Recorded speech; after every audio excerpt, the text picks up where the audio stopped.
What is up, everybody? Welcome back to Mile Higher Podcast, episode 131. Today we're going to be talking about the disappearance of Johnny Gosch. This is a case that we've wanted to cover for a while now. I'm not sure why we're just now getting around to it, but it's better about late time than never. Yeah. This is a huge case. It's been so highly requested from you guys for us to talk about this. I have done a video on it, but I know everyone wants Josh's point of view on it as well.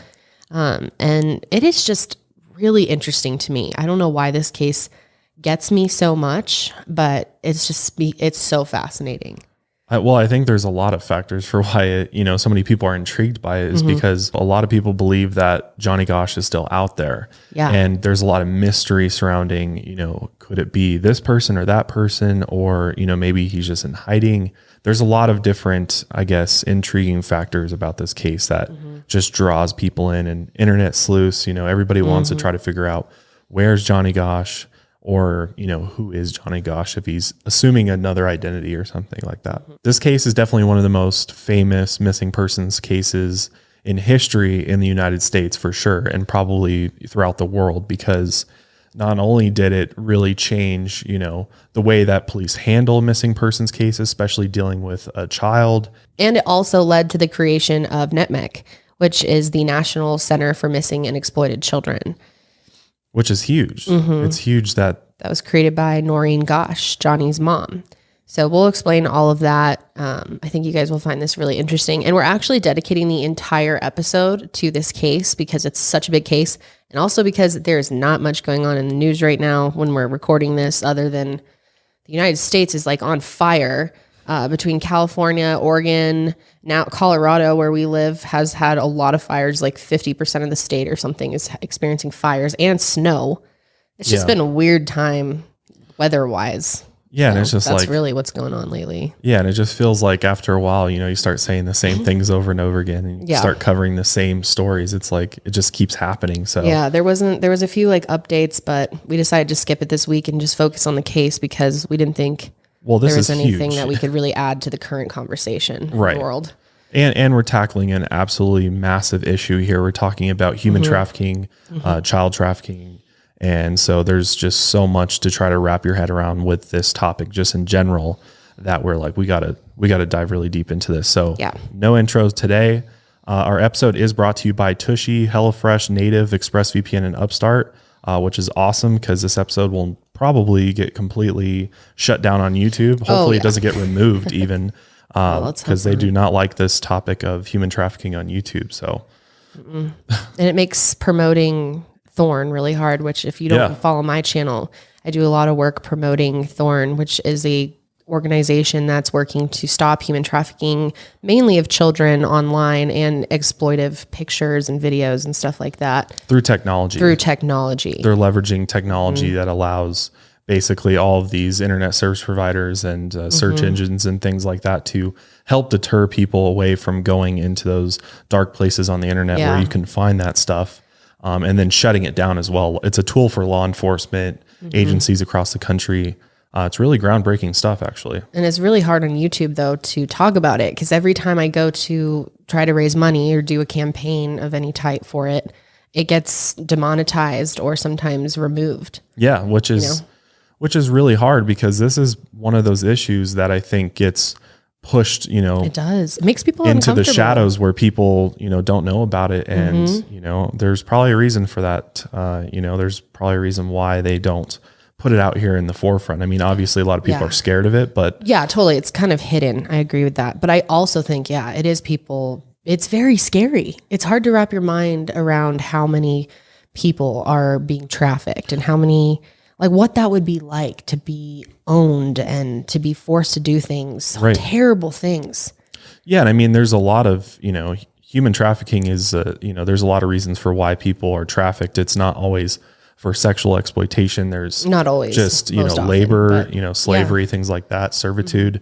There's a lot of different reasons. But what's interesting is that currently 27% of human trafficking is children.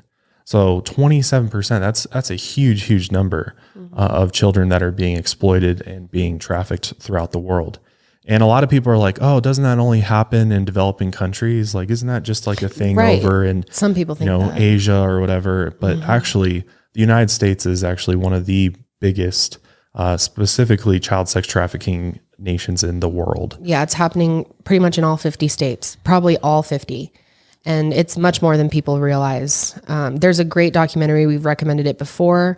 If you want to learn more about trafficking specifically in the United States and how it's being done, I Am Jane Doe. It's on Netflix, I believe. It's excellent. I think it's really important for people to learn about the Johnny Gosch case because chances are, like, pretty much everyone that looks at this case says that it's human trafficking. There's a ton of evidence. I mean, once you hear about it, you'll probably think that's what happened. And I think just hearing how quickly and how organized it is and how these things are done in a very methodical, professional way will help it make sense for people that are trying to wrap their mind around how someone can possibly just be snatched up out of thin air and brought into this terrible world. Their lives are pretty much over at that point unless they're somehow brought out of it. Yeah, it's very rare. Yeah, I mean, it's really a great intro to human trafficking case because it gives you an idea. Obviously, since the 80s, it's evolved a lot and they've probably gotten way smarter. They're using different tools to lure people in and, going to different places. I'm sure it's not, as simple as doing it this way as they did with Johnny Gosch as it is now. No, I just meant to see how common it was even back then. Sure. Yeah. And how this can happen even in the picture perfect little town to this great family, Yeah. And after you hear this case, you're like, how many other cases are out there where people have been abducted or just have gone missing or vanished into thin air that have been taken by these rings? And that's what people don't realize is there's full on rings that are operating, it's organized crime. And there's people, people with a lot of money and in prominent positions of power throughout all walks of life that are involved in this. And, unfortunately, we don't know who they are. And it's really, really hard to break through these rings because they are so ruthless and they're so, powerful. They keep everything so tight and hidden. It's honestly really crazy that they're able to exist for as long as they do. It's wild. I mean, last week we talked about the U.S. Marshals, how they're looking for children that are wrapped up in this stuff too. And they're, we rarely hear about it in the news. Like we rarely hear about what is law enforcement doing, Yeah. Even that big story last week in Georgia. Yeah. How many kids were found? Like 39? Yeah. Yeah. Something crazy. So yeah. And that didn't even make it to mainstream news that much. No. And it just shows you too, from just that most recent discovery that local law enforcement, I mean, what are they doing? It seems like they're not even involved for the most part in searching out human trafficking and things like that. It's mostly done at a federal level. Yeah. Because oftentimes they cross state lines and things like that. And that's probably one of the reasons why, we don't hear about local agencies busting human trafficking rings and things like that. But clearly there's not enough resources is what I'm trying to say. There's not enough resources being dedicated to this monstrous epidemic that the world is facing and our country's facing. I completely agree. And that's why I think the work that Thorn is doing is so important. And it's saved thousands of children so far. Yeah. The technology. Yeah. Both being rescued who are in rings and preventing those being, going into them through technology. Because obviously the internet's a huge tool for them. And that's their primary way of recruiting and, getting people to come into it or, because children are online now. So just making the internet a safer place in general is what they're trying to do. So. And they do just a lot for exploitation of children in general when it comes to child photos and, getting that off of the internet. Yeah. So anyway, let's go ahead and dive into this case because it is a long one. It is. So we're going to begin by talking about Johnny Gosch's mother because Noreen Gosch is a huge focal point in this whole case. She's really carried the entire thing through from start to finish. She has. And she's a very interesting person. She is. People have such mixed opinions on Noreen. I think because she's so unique and kind of interesting. The way she talks, she's very, intriguing to me. I would love to interview her. I've said this since the day we started this podcast is I would love to interview Noreen Gosch one day. If you ever hear this, Noreen, and want to come on our show, we would love to have you because I just think she's I mean, incredibly strong. We'll talk more about why. But just the way that she thinks and the way that she speaks, and she's so eloquent, and I don't even know how to describe her. Clearly very intelligent, clearly very, I like to think she's very tapped in spiritually, even like she's very, I mean, clearly she's a spiritual person, but she is just, I don't know. She's figured out how to deal with adversity very early on in her life. And I think it's just made her a very strong person, strong-willed inside and out. She carries herself in a way that I think we all wish or hope we would be like in a situation like this. Like, yeah. And I think because she's so strong, it intimidates people, or they wonder, how can someone that's gone through what you've gone through be so strong? Right. And that makes people suspicious of her. Why aren't you weak and emotional all the time? Because she's very stoic in a way. She's very like, she is, but it's because she's so tough. Yeah, exactly. She's on a mission. She is. And she's going to finish her mission. She's going to get to the end of this road no matter what. And tons of people have tried to stop her. But going back in her story a little bit, Noreen Gosch was born and raised in eastern Iowa. And she got married at a pretty young age, I think in her 20s or so. And she had 2 children with her first husband. And we don't know all the details surrounding her first husband. I couldn't really find anything about names or anything like that. But her first husband apparently got cancer. And 2 months before they died, their house got hit with a tornado, because Iowa's in Tornado Alley. So if you've ever dealt with tornadoes before, very, very scary stuff. I've dealt with them firsthand. I lived in Oklahoma for a while. So I know how scary it is for, I've never had my house hit by one, so I can only imagine what that would have been like. But it completely decimated their home. And her 2 young children. While they were in it. Yeah, while they were in it. She's dealing with her husband's on, essentially the end of his life. He's 2 months away before he passes away. She has 2 kids. And then on top of that, they get hit with this tornado. So after the tornado hit the house, she was looking for her children because they were obviously there with her. And she ended up finding the 2 of them face down in the gravel and glass.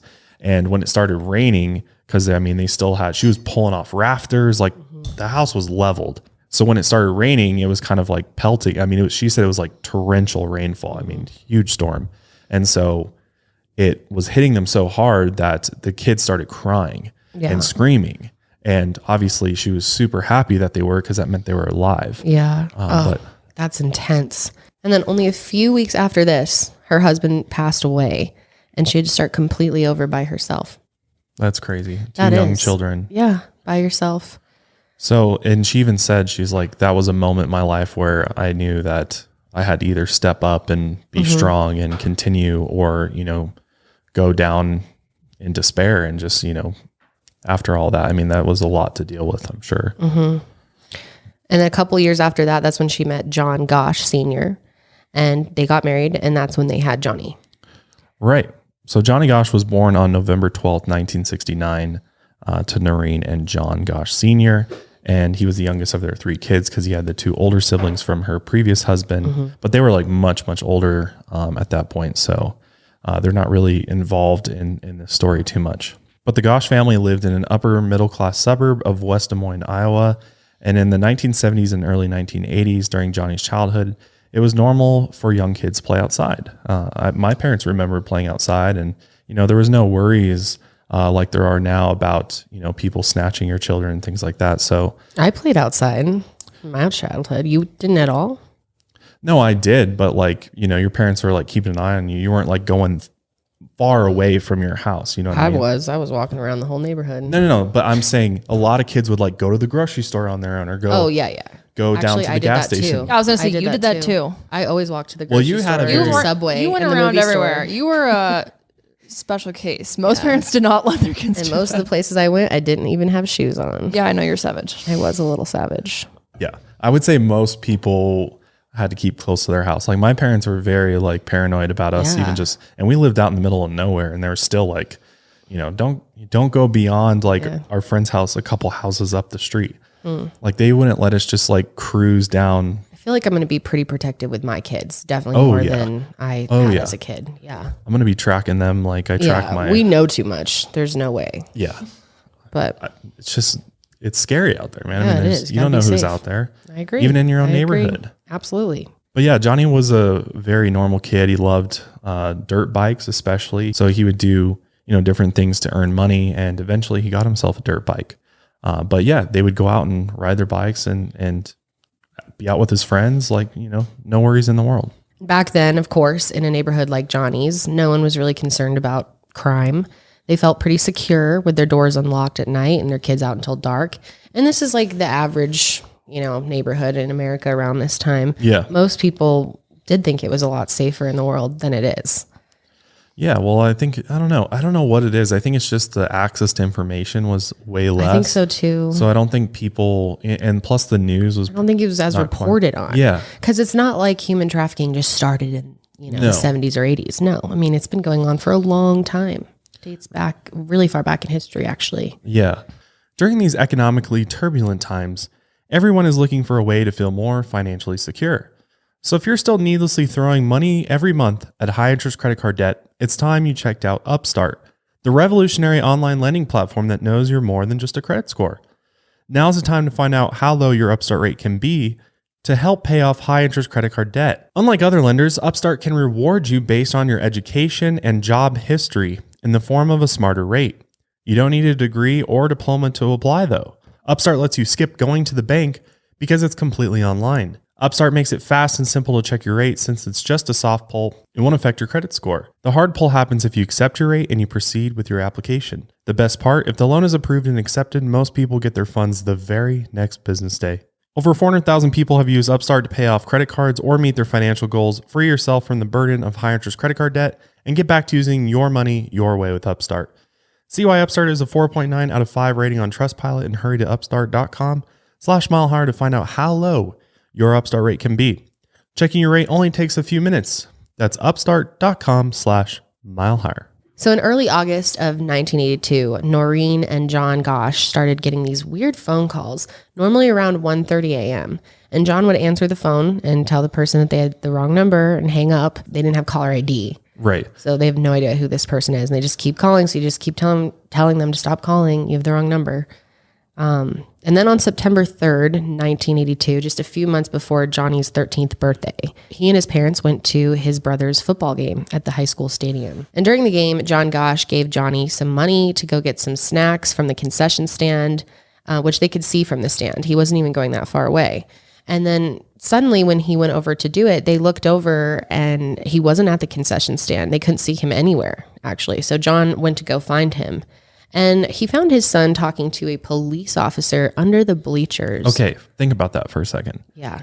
If you've ever been to like a high school football game, to go under the bleachers is a weird thing. And why would a cop be under the bleachers, first of all? Fucking the weird. cop should be watching the bleachers, should be out front, or usually they're even like kind of on the field or the track around the football field. No, you don't see cops like lurking in the dark with people hiding. Like that's sketchy. Yeah, because usually people are just, there's like usually kids like playing on the thing sometimes under there. So it'd be very weird, I would say, to see a police officer talking to a child under the bleachers where nobody can see them.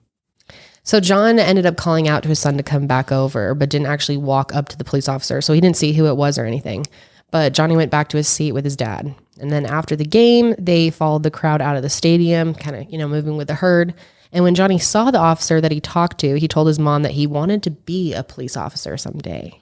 So maybe Johnny approached him and asked him about being a police officer. And we don't know what the extent of that conversation, obviously. No, we don't. It may not have been anything sketchy at all. Right. It could have been a completely normal thing that a kid would do with a police officer. But at the same time, I'm like, it does seem a little weird. It does. I'm like, how many kids would just go approach a police officer? Yeah, if a cop was talking to my kid under the bleachers, I would have a problem. I'd be like, what the hell? Talk to him out near the concession stand or somewhere in public is fine, whatever. But why would you take a kid off to talk to them alone? That's just, something's weird about that. Right. And this is a point of contention for a lot of people is like, why did this happen at all? Is there something that this police officer knows about what happens next? So the next day, Johnny's sister came into town visiting from college with her fiance, and they had a big family dinner together.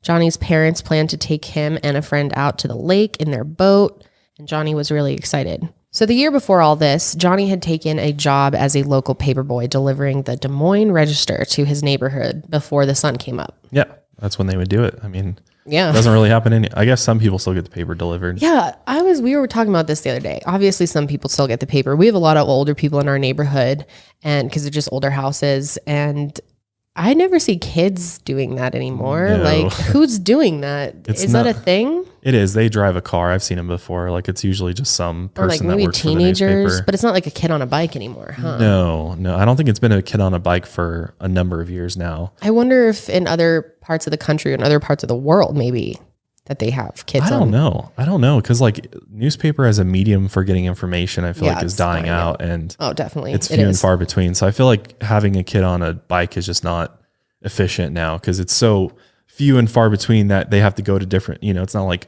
boom, boom, boom, boom, like throwing to every house. Like it would be back then. So or maybe it's just because it's dangerous that they stopped having kids doing it because normally it is in the dark. It's before the sun comes up. Yeah, it just kind of seems like a no-brainer. Like, whose idea was that at the beginning? Be like, let's have kids get up before everybody else does in the middle. And walk around in the dark. Because this has happened to multiple kids. We'll be talking about another boy named Eugene in this story. So Johnny really took pride in his job. He was saving money for a dirt bike, and his regular routine was to wake up before dawn, get ready for his paper route. And normally one of his parents would actually go with him and help him, which is smart. But the night before, he had asked his parents to do his route alone for whatever reason. John said it would be fine, but Noreen didn't really like the idea of Johnny walking around the neighborhood by himself, especially when it was still dark outside in the early morning. So she said no. And so John told Johnny to wake him up the next day to go on his route with him, but he didn't. Johnny went upstairs, but then came back down a few minutes later, hugged his mom, and told her how much he loved her, which is kind of interesting. It's almost like he had a feeling or something. That's what people think. People think he may have known more about what was about to happen than we know. Maybe he was being tricked or was told something. I have no idea. And why did he want to go alone that morning? It's very odd. Maybe he was meeting that police officer or something. Mm-hmm. It's weird. Could be.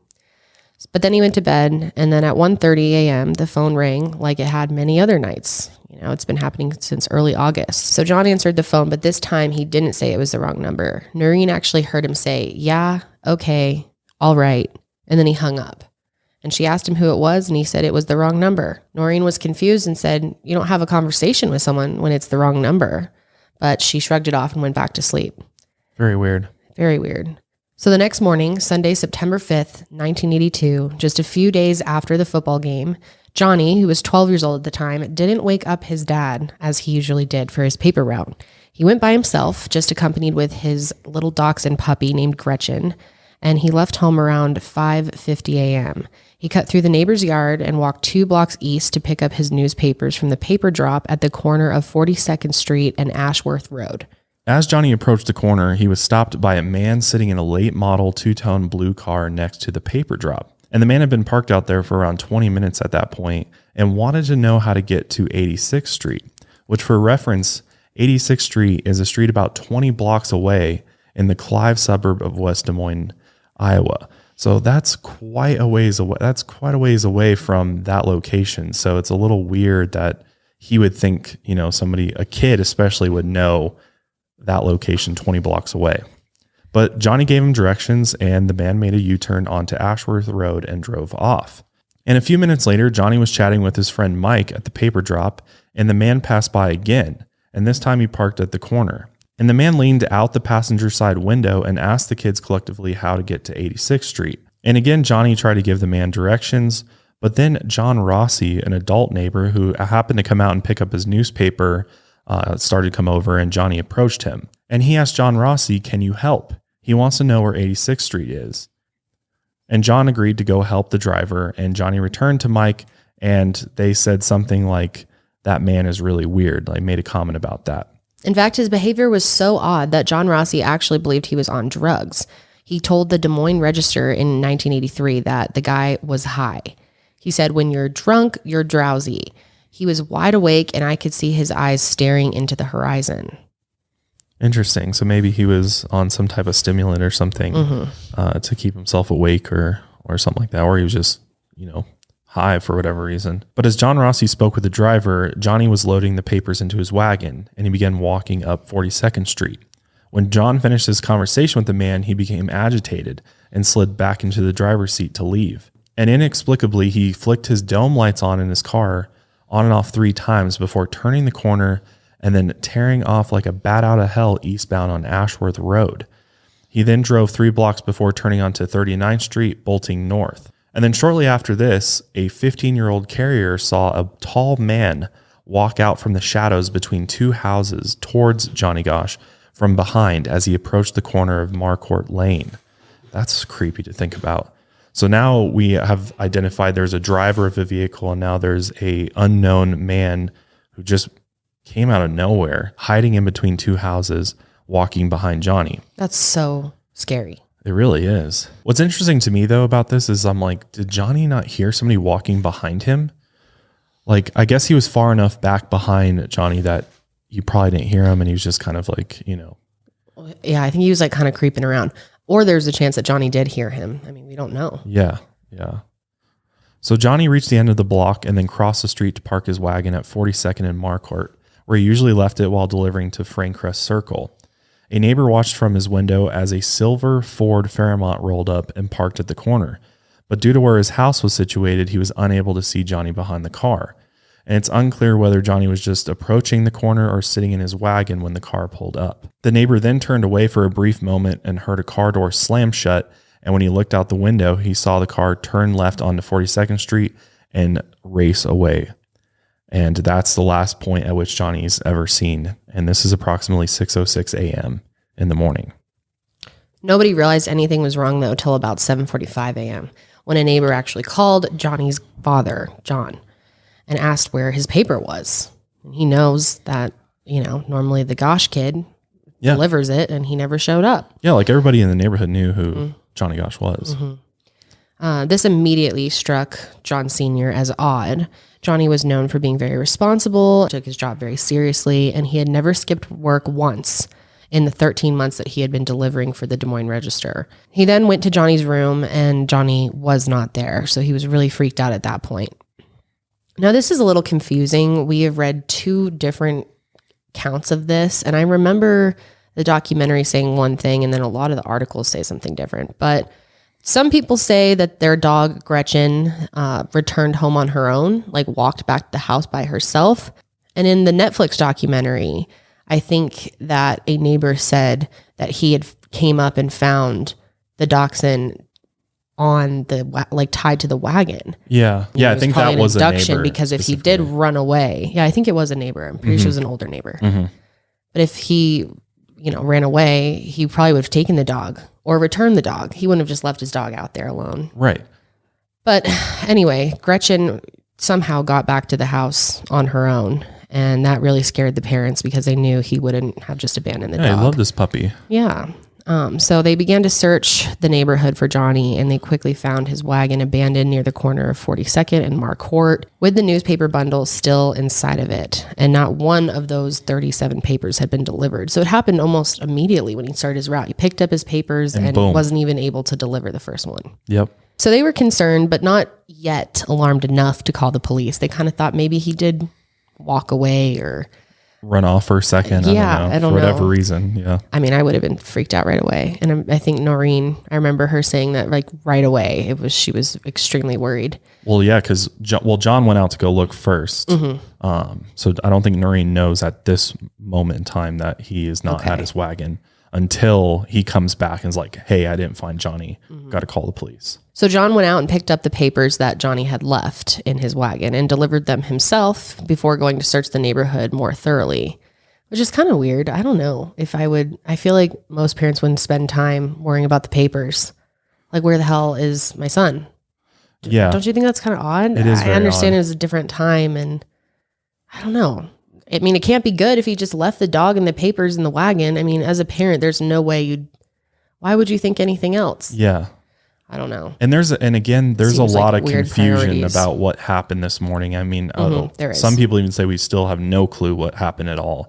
Because again, this is people that were there that said that they were there. But again, we don't know, for sure what happened. Because there is definitely I've seen different versions of events for what John Gosch Sr. actually does around this time. But to go and deliver his papers Yeah. is, you know, when your son is not with his wagon and it's like, who he's cares super about the reliable. papers? Yeah. It's like, wouldn't you be concerned?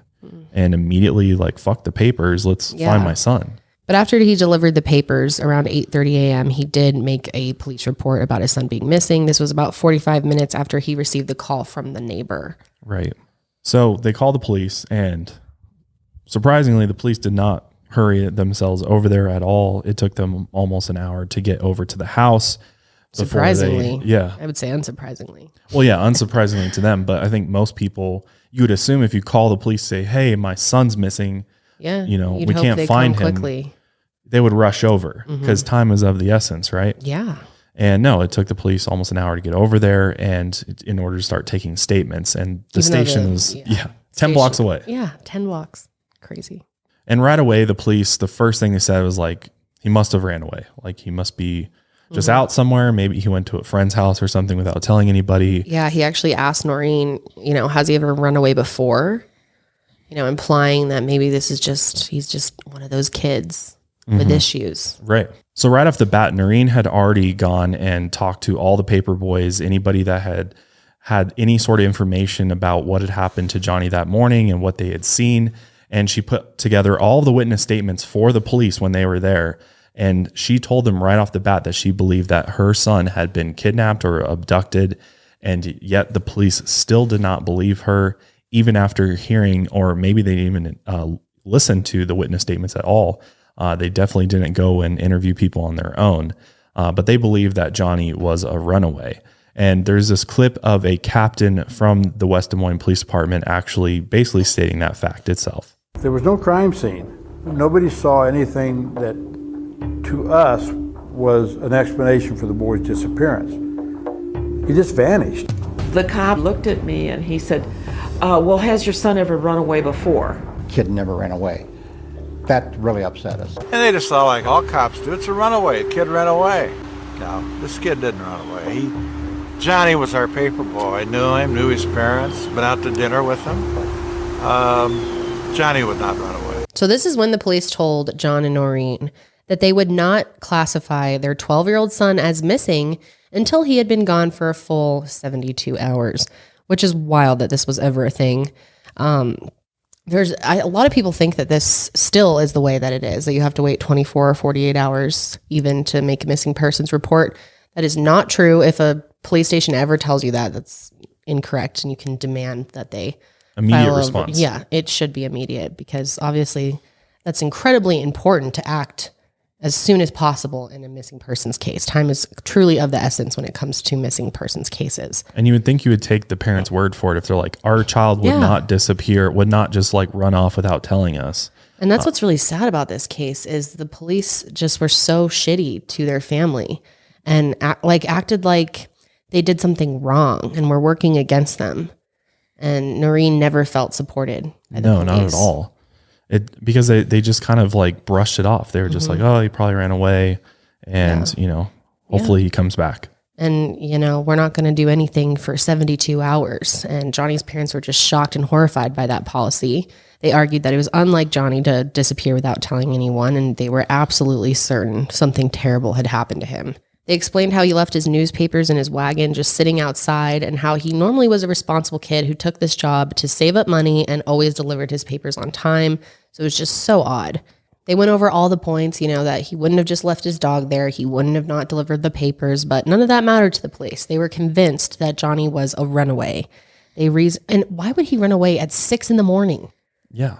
What the hell? Why would he even go on his paper route if he's going to run away? And then why not just leave his house? Yeah. Makes no sense. I'm going to pretend like I'm going to go on my paper route. Halfway through, I'm just going to abandon ship and disappear. Gosh. Like nobody does that. Sometimes the police work in these cases just blows my mind. Yeah. Like, what the hell is that? Well, clearly they don't have a lot of experience with dealing with kidnappings or Clearly abductions not. or any experience at all with that. But they reasoned that since his wagon was left undisturbed, there were no papers missing and nothing toppled over, there was no obvious signs of foul play. They said that the boy must have decided to run away and that he would just return on his own. What argument is that? That if he got kidnapped, they would have taken the papers too? the papers are there, so I don't know what the big deal is. Wouldn't they take all the evidence? They'd throw the wagon in and the papers in the back of their vehicle with Johnny as well. Like no idea. It doesn't make any sense at all. It's just really, really dumb. I'm sure most of you out there have heard the name HelloFresh, but if you haven't, HelloFresh is America's #1 meal kit. HelloFresh lets you skip the grocery store and make your meals at home, and it makes it easy, fun, and affordable to cook. HelloFresh cuts out that stressful meal planning step in your day and also the grocery store trip so that you can enjoy cooking right at home and get dinner on the table in about 30 minutes or even less. And you can save up to 40% by using HelloFresh versus shopping at your local grocery store. And of course, it's more convenient. HelloFresh delivers fresh, high-quality, pre-portioned ingredients so you can make meals that are delicious and nutritious. The last meal that we had from HelloFresh was cheesy black bean enchiladas, and they were absolutely delicious. So go try it today at HelloFresh.com/80milehigher and use the code 80milehigher to get $80 off your first month, including free shipping on your first box. Additional restrictions apply. Please visit HelloFresh.com for more details. That's HelloFresh.com/80milehigher with the code 80milehigher to get a total of $80 off your first month, including free shipping on your first box. So after the initial meeting with the police officer that morning, again, this was early in the morning after Johnny had disappeared, the police did not return until about 8 hours later, around 2 p.m. in the afternoon. And this was when an officer and a detective interviewed John and Noreen. But the detective didn't seem to believe their answers at all. And Noreen tried to give them pictures of Johnny, but the police wouldn't even take them. What the hell? What? Why? That makes no sense. Literally why? And people wonder why people question the police department so much and think there's some type of cover up with this, because it seemed like they literally did not want to work this case at all. They didn't want to solve it. They didn't want to help. They were working against their family throughout the entire thing. It's truly incredible. And it's so obvious that they are too. Yeah. So because the police believed that they were looking for a runaway, they didn't investigate Johnny's disappearance as a crime. They canvassed the neighborhood, asking neighbors if they had seen Johnny that morning, and they searched the woods near his house as well. But they were looking for a kid hiding from his parents, not a kid who had been abducted by a stranger. So clearly not doing the best work initially. When the word started to spread that Johnny Gosch was missing, people in the community began coming together to form their own search parties, but the police put a stop to any amateur searches. Why? I do not understand this. In most cases, the community comes together and forms their own searches, especially when the police aren't doing shit. And to stop people from doing that, why? I mean, it's stuff like that that does give this whole thing a conspiracy flavor. Absolutely. It's you know? like they definitely didn't want them to look. They didn't want to search. They didn't want. So odd. It's like they knew something. Yeah. So about 20 volunteers organized a search from the local park when Police Chief Orville Cooney arrived on the scene. And Chief Cooney was known as an alcoholic who would eventually leave the force in disgrace. But for now, he was the man in charge.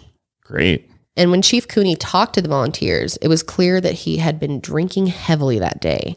It was said that he stood up on top of a picnic table and used a megaphone to address the crowd. And he said, "All of you people go home. This kid is nothing but a damn runaway." Which, what the hell? it's almost like hard to believe that a chief of police would do something like that. I feel like that could never happen nowadays because someone would get their phone out and film that and it would be viral on the internet in 2 seconds. Oh yeah, they would be out of office in a minute. Yeah. But nope, not in this case. So what's really interesting is a group of the volunteers actually thought that Noreen and John had sent Officer Cooney to confront the crowd. And so they went to their house to confront them. But when they got there, Noreen was shocked to hear that that had happened. And she went to the police station and demanded answers. And she wanted them to contact the FBI as well. Yeah. And they refused. Because she was like, they're not going to help me. I mean, I think they realized really quickly that you got Chief Orville, who's an idiot, drunk, and nobody else is seemingly doing anything to help find her son. So she's like, call the FBI, and what do we got to do to get them involved? But they would not do it. So she called the FBI herself. And they said that they would come in a few days if the local police didn't find Johnny. So 3 days after Johnny disappeared, 2 FBI agents came to help Noreen and John at their house and told them that Chief Cooney said that he didn't need their help. So the FBI agents said that they weren't getting involved in the case at this point. Which happens a lot because this is still a local jurisdiction. I mean, there's still nothing that would force the FBI to get involved at this point. So it was more of like, we'll come and help if the local police want help. And clearly they didn't. So they got sent away. The sheriff of Dallas County, which is the next county over, told Noreen that he had sent officers to help, and several local county sheriffs did the same thing. But Chief Cooney refused to help. At one point, Noreen wanted to use the National Guard helicopters to search for Johnny, but she and John were told by the governor of Iowa, Robert Ray, that they would have to pay $800 per hour to use it, and they didn't have that kind of money. And it just shows you that Noreen is literally like doing everything she possibly can, or both of them are, to try and find Johnny. Desperate. One positive that this case got a lot of that most don't is media coverage. And Noreen was out there trying to get help from all of the law enforcement agencies and different government entities. And after they weren't helping her, the local news started picking up the stories, and, you know, they started doing interviews and things like that. And actually at one point, a TV station in Omaha actually had picked up on a news story from Des Moines that the governor had refused to allow their helicopters to be used. So they actually sent their own news helicopters in to help search for Johnny. At one point, Noreen also learned that they could have used canine search teams for free, but Chief Cooney did not allow it. She also learned quickly that she needed to write down everything about the investigation so she could remember everything. She asked officials if she could quote them and tracked everything by specific dates and times. Yeah, she did a really good job at documenting this entire case. JohnnyGosch.com has tons of that information up there as well. But that was really smart of her to do that. And as the tips came in from the media, Noreen wrote everything down and took them to the police. And when she asked Chief Cooney about the tips she had brought to him the day before or a few days before, he always told her it wasn't relevant or he didn't think it was worth following up on. Which it just shows that, I mean, they didn't want to help at all. I mean, what kind of police is going to be like, yeah, thanks for the tip, but we're not going to follow up on it? I know, isn't that so odd? We have no clue where your son is. We have no ideas about what happened, but I would be so angry. Don't need the tip. And there's actually a great clip of an interview that Noreen did early on where she actually talks about how uncooperative law enforcement was. Told by government agencies, well, you have to prove that child's in danger. To us, he's a runaway until you prove he's in danger. You can almost become catatonic. You can almost go into a state of mind where you don't want to talk to anybody ever again. Not trust anybody ever again. That's our boy's life. So for a long time, the police listed Johnny as a runaway in their system. It took Noreen 4 months to get his case reclassified as a kidnapping. Eventually, the police admitted that Johnny could have been kidnapped, but they couldn't pinpoint a motive and barely had any evidence in the case, which made it really hard. With no evidence, no motive, no suspects, the case quickly went cold. Which I don't see how they came to this conclusion that there's no evidence, no motive, no suspects, when clearly we have at least persons of interest based on the eyewitness statements from the other paperboys, Mike, the neighbor, John Rossi. They clearly saw at least one vehicle. It looked like there was 2 Ford Fairmonts. Like, there's vehicle descriptions. We knew roughly that one of the cars had a Nebraska plate on it. We knew colors. We knew, like, somebody saw a man come out of between 2 houses. I know. That's not enough evidence to look into this as more than a runaway. Like, It is enough. It's just hard to go from that point. But yeah, it's something. I mean, there are cases where there is literally nothing. So I don't know. It's just bizarre how little they were trying. yeah. I mean, there probably would have been a lot more if they had done a proper investigation initially. Right. Do you think that maybe that had to do with the fact that he's a boy? Like, do you think that they would have reacted differently if it was like a little girl that this happened to? I mean, that's quite possible. And I feel like there's more of a stereotype around boys to maybe run away. Maybe. Yeah. I mean, I ran away as a kid. That's kind of what I'm thinking. If they're like, oh, he's just a, crazy boy. Oh, Yeah. boys will be boys running off. I don't know. That's just kind of because I feel like, it's a lot less likely that a boy will go missing versus a girl. Like, a lot of times it is females over males. And so maybe Maybe they didn't think it was that common. Yeah, I don't It know. was also, I mean, pedophilia wasn't really as understood at That's the time by most people. They didn't really understand like why someone would possibly want to, abduct a boy. Right. Yeah. I just don't think people like understood that was a need out there. No, they probably a demand. couldn't I should imagine say. in their, at all that would be a thing. Yeah. And it's not something that we really learn about, and the media doesn't really talk about it. I mean, but sadly, pedophilia is, a huge issue. And it's just becoming worse and worse, especially in the United States, honestly. Noreen, throughout this whole investigation, this whole case, was absolutely frustrated by the lack of action from local police. And in 1983, her and John actually asked if they could put out 8x10 posters with Johnny's picture and description up in City Hall to see if anyone recognized their son. And the police flat out refused the request, saying that posters of a missing child would bother visitors to the local fair, which, if that's not the biggest bunch of bullshit you've ever heard, I don't know what is. Like, what? The law enforcement's not going to allow you to put up a missing person sign in City Hall? Again, it's stuff like that that just makes you think. Fuels the fires. Why? Mm-hmm. Yeah. Fuels those conspiracy fires, because why not? That's so weird. The police chief and the rest of the department continued to ignore John and Noreen's pleas to investigate their son's case and treat it as an abduction. What's interesting, though, is around this time, Noreen and John also started noticing that the strange early morning phone calls that they had been getting for about a month before Johnny disappeared had suddenly stopped. Very odd. Yeah. What's that about? Who was calling? And they actually told the police about this possible lead, and they were dismissed. Unless it was the police calling or a police officer calling. God, it's just so weird. They also told investigators about how Johnny was talking to that officer at the football game, and they felt really uneasy about the conversation that had taken place under the bleachers, but that was ignored as well. Of course, it was an officer, so I highly doubt they would investigate that anyway. Noreen's desperate search for answers led her to a newspaper article published on September 24th, 1982, just 2 weeks after Johnny went missing. It was a story about 2 young girls from Des Moines who had been kidnapped and sold into sex trafficking in Omaha, Nebraska. The girls were rescued, and the perpetrators had been caught. She took the story to Chief Cooney and the Des Moines Police Department, and she wanted them to look into the potential link between this case and Johnny's, but he refused. By this point, Noreen knew that Johnny had been kidnapped, and she suspected that Chief Cooney could possibly be involved. She had no other explanation for why he could be possibly refusing to investigate Johnny's case as an abduction. And I think this would be anybody, if anybody's family member went missing and the chief of police is basically trying to get you to shut up and stop and leave him alone, like, you'd be very suspicious too. Not only that, showing up to search parties and being like, go the fuck home, this kid ran away. Like, are you kidding me? I'd be so pissed off. And luckily this guy does end up getting removed out of office, but we still don't know whether or not he was involved or not. But at this point, Noreen decided to take matters into her own hands and called a press conference. She spoke about Johnny's case and the potential connection with the young girl's case. She also wanted to warn parents and the public so no more children would go missing.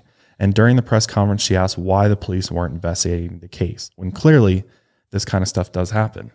Johnny, we love you. We're waiting for you to come home. We're doing everything in our power to get you back. And we're leaving the porch light on every night. Moms are like that. And Chief Cooney actually came to Noreen's house after this press conference and confronted her. He was furious and he screamed at her for doing this, it's just like, why? Why do you care? Yeah, it just feeds into her view of him already. It's like, this is exactly why I spoke out against you. Makes him look like more of an asshole. Yeah. Noreen also received death threats after the press conference, which is crazy. And some person actually called her and said, if you don't stop making waves, you're dead. Which, who is this?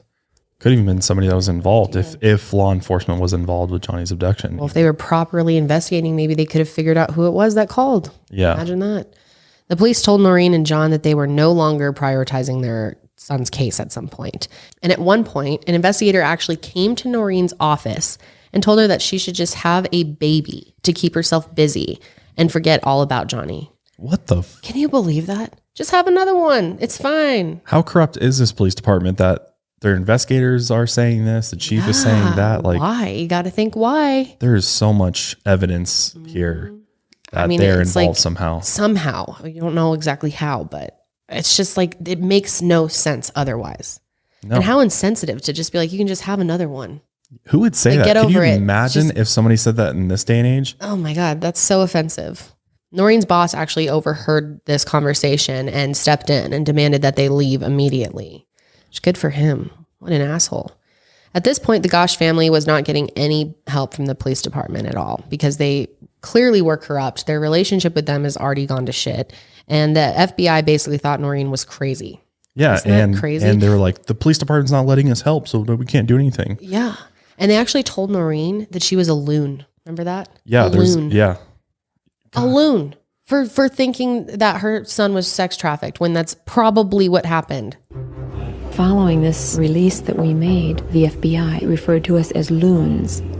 That is a message to America that if you try to find your child, and if you work diligently at it, you may be referred to as loons by the FBI, who are doing nothing to help the parents. So after they were told that the police would no longer be prioritizing this case, Noreen and John Gosch ended up hiring their own high-level private investigators to help find their son, including a retired detective in the NYPD, Jim Rothstein, and a retired FBI chief from Los Angeles named Ted Gunderson. What's crazy is they also had to hire a sketch artist themselves to get a composite sketch of the man witnesses saw Johnny talking to on the morning he disappeared.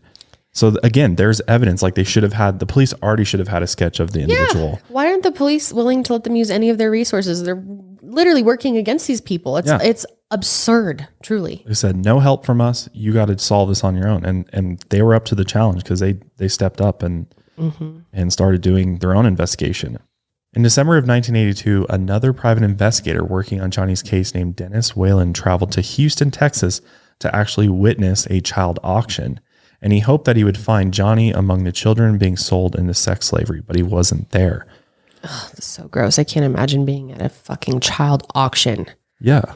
How does that even go on without getting shut down? If he was able to find this, how come it's not being shut down? He somehow knew how to seek this out. And wouldn't you report that to the authorities? Like if you knew there was an auction going on? I don't know. That's all weird. I guess, they're trying to find Johnny, so he doesn't want to bust in and, shut it all down. It's huge. It's more complicated than that, Yeah. That's crazy. But also in 1982, it's important to note that Noreen and John Gosch established the Johnny Gosch Foundation with a mission of educating kids and adults about the common tactics and motives of kidnappers and child sexual predators. And she's really used this foundation to become a vocal advocate and helps out in other people's cases as well. She's helped a lot of families, which is amazing. I think that's super, super inspiring. It really is. And in 1984, just a few years after he disappeared, Johnny became one of the first 3 missing kids to appear on milk cartons to raise awareness for his case, which isn't something that's done anymore. I don't know why they stopped. Seems like a really smart way to... I guess there's just so many kids. How do you pick who gets to have the spot? Who gets the spotlight, That's very true. There's That's so probably many. what it is, honestly. Probably. I mean, anytime you go to Walmart, they're like the only store that I've seen that actually has a big bulletin board with pictures of kids on it. Yeah, I don't know if that's just in Colorado or Walmarts all over the country, but the reason they probably do that is because there's so much human trafficking happening in Walmart parking lots for some reason. They probably are like, God, we should at least be helping this if it's happening in our parking lots. That's scary, man. Yeah. So in 1984, the Johnny Gosch bill became a law in Iowa, which Noreen had really worked hard to get. The law mandated an immediate response and action from the police in cases of missing children. So none of that 72-hour bullshit. Multiple states have adopted similar laws. And yeah, like I said, I'm pretty sure most states, if not all states now, have gotten rid of the whole 72-hour bullshit. Noreen also testified before the Senate as well about the real and present dangers of organized pedophilia. And she said that she believed that's what led to her son's kidnapping. She boldly said that if the FBI wasn't going to investigate the cases of missing children, then a portion of their funding should be reallocated to an agency that will. That makes total sense. Yeah. And her testimony was a bit controversial because she named everyone that she felt failed in Johnny's case. And she spoke out specifically against the FBI. She's very brave. Yeah, absolutely. After her testimony to the U.S. Department of Justice, the DOJ allocated $10 million for the establishment of the National Center for Missing and Exploited Children, or NCMEC. So right there, that's a huge accomplishment of Noreen's. And I mean, so thankful that somebody had to step up and do this. I mean, and she's the right person to do it. I feel like she's definitely built for that, and really happy that she did. During all this time, there were still some potential sightings of Johnny Gosch being reported. Some tips were coming in. And at one point, a tip came in on March 2nd, 1983, where a woman reported seeing him in Tulsa, Oklahoma. She said she saw Johnny screaming for help and running away from 2 men. According to her, Johnny ran right up to her and was begging for help. And he said, "Please, lady, help me. My name is John David Gosch." But the men quickly caught up to him, and one of the men apparently grabbed Johnny by the arm and twisted it painfully behind his back, dragging him away. And this woman reported the incident to the local police, but they dismissed it as a family situation, believing it was just a kid who was mad at his parents and pretending to be Johnny Gosch. What? Dude, that's crazy. What would be the likelihood of that happening? None. Why would some kid pretend to be a missing child? And two men, I mean, I don't know, like twisting behind his back and of course this lady could be making it up. There Sure. are weird people that just like want to get in on the drama Yeah. of the case. They want Like, their- oh, I saw him. 5 seconds of fame So or whatever. Yeah. I guess you 5 can't minutes even of like fame. determine if this really happened, but if it did, I mean, That could have been him. yeah, it could have been if she's telling the truth. So like I said, the police dismissed this pretty much, but the woman did not forget about the little boy. She believed that no matter who he was really in trouble and needed help. That October, she saw a TV show about another child abduction case referencing Johnny, and it showed his picture. And she was stunned because she knew that was the same boy who had run up to her months before. So she went to police again and insisted that she had seen Johnny Gosch. And this time, Johnny's parents were notified, and they enlisted the help of their private investigators who were working closely with the FBI at that point in time. And by January of 1984, they actually confirmed that the boy the woman saw was Johnny Gosch. Isn't that wild? Wow. If they had just taken that tip more seriously, maybe they could have done something faster. Yeah. Closed in on him. Noreen and Johnny needed help financing the search, including hiring investigators, mailing flyers, and everything else that you probably have to do. So they came up with the idea to start selling candy bars with Johnny's picture on the wrapper. By early 1984, they had sold nearly 18,000 of these candy bars. Wow. So it really helped funded their whole fight. In January of 1984, a private investigator named Sam Soda contacted Noreen Gosch and wanted to help with the case. They arranged to meet at his office, and Noreen had learned by now that police would be no help, so she went alone and brought a tape recorder. Sam explained that an informant had heard about a future abduction.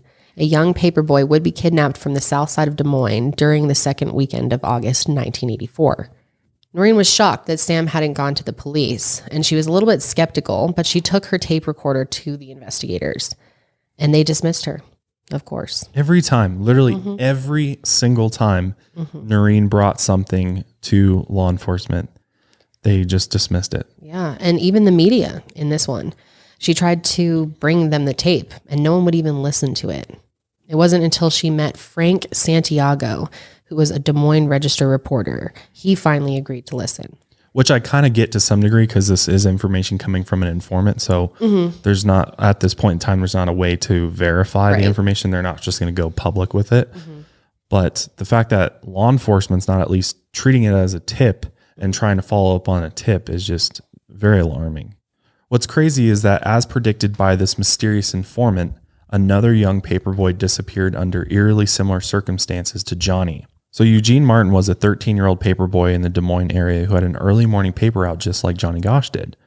And on August 12, 1984, Eugene was delivering papers on the south side of Des Moines around 5:30 a.m. when 3 witnesses saw him talking to a man as he walked along his route, just 7 miles from Johnny's.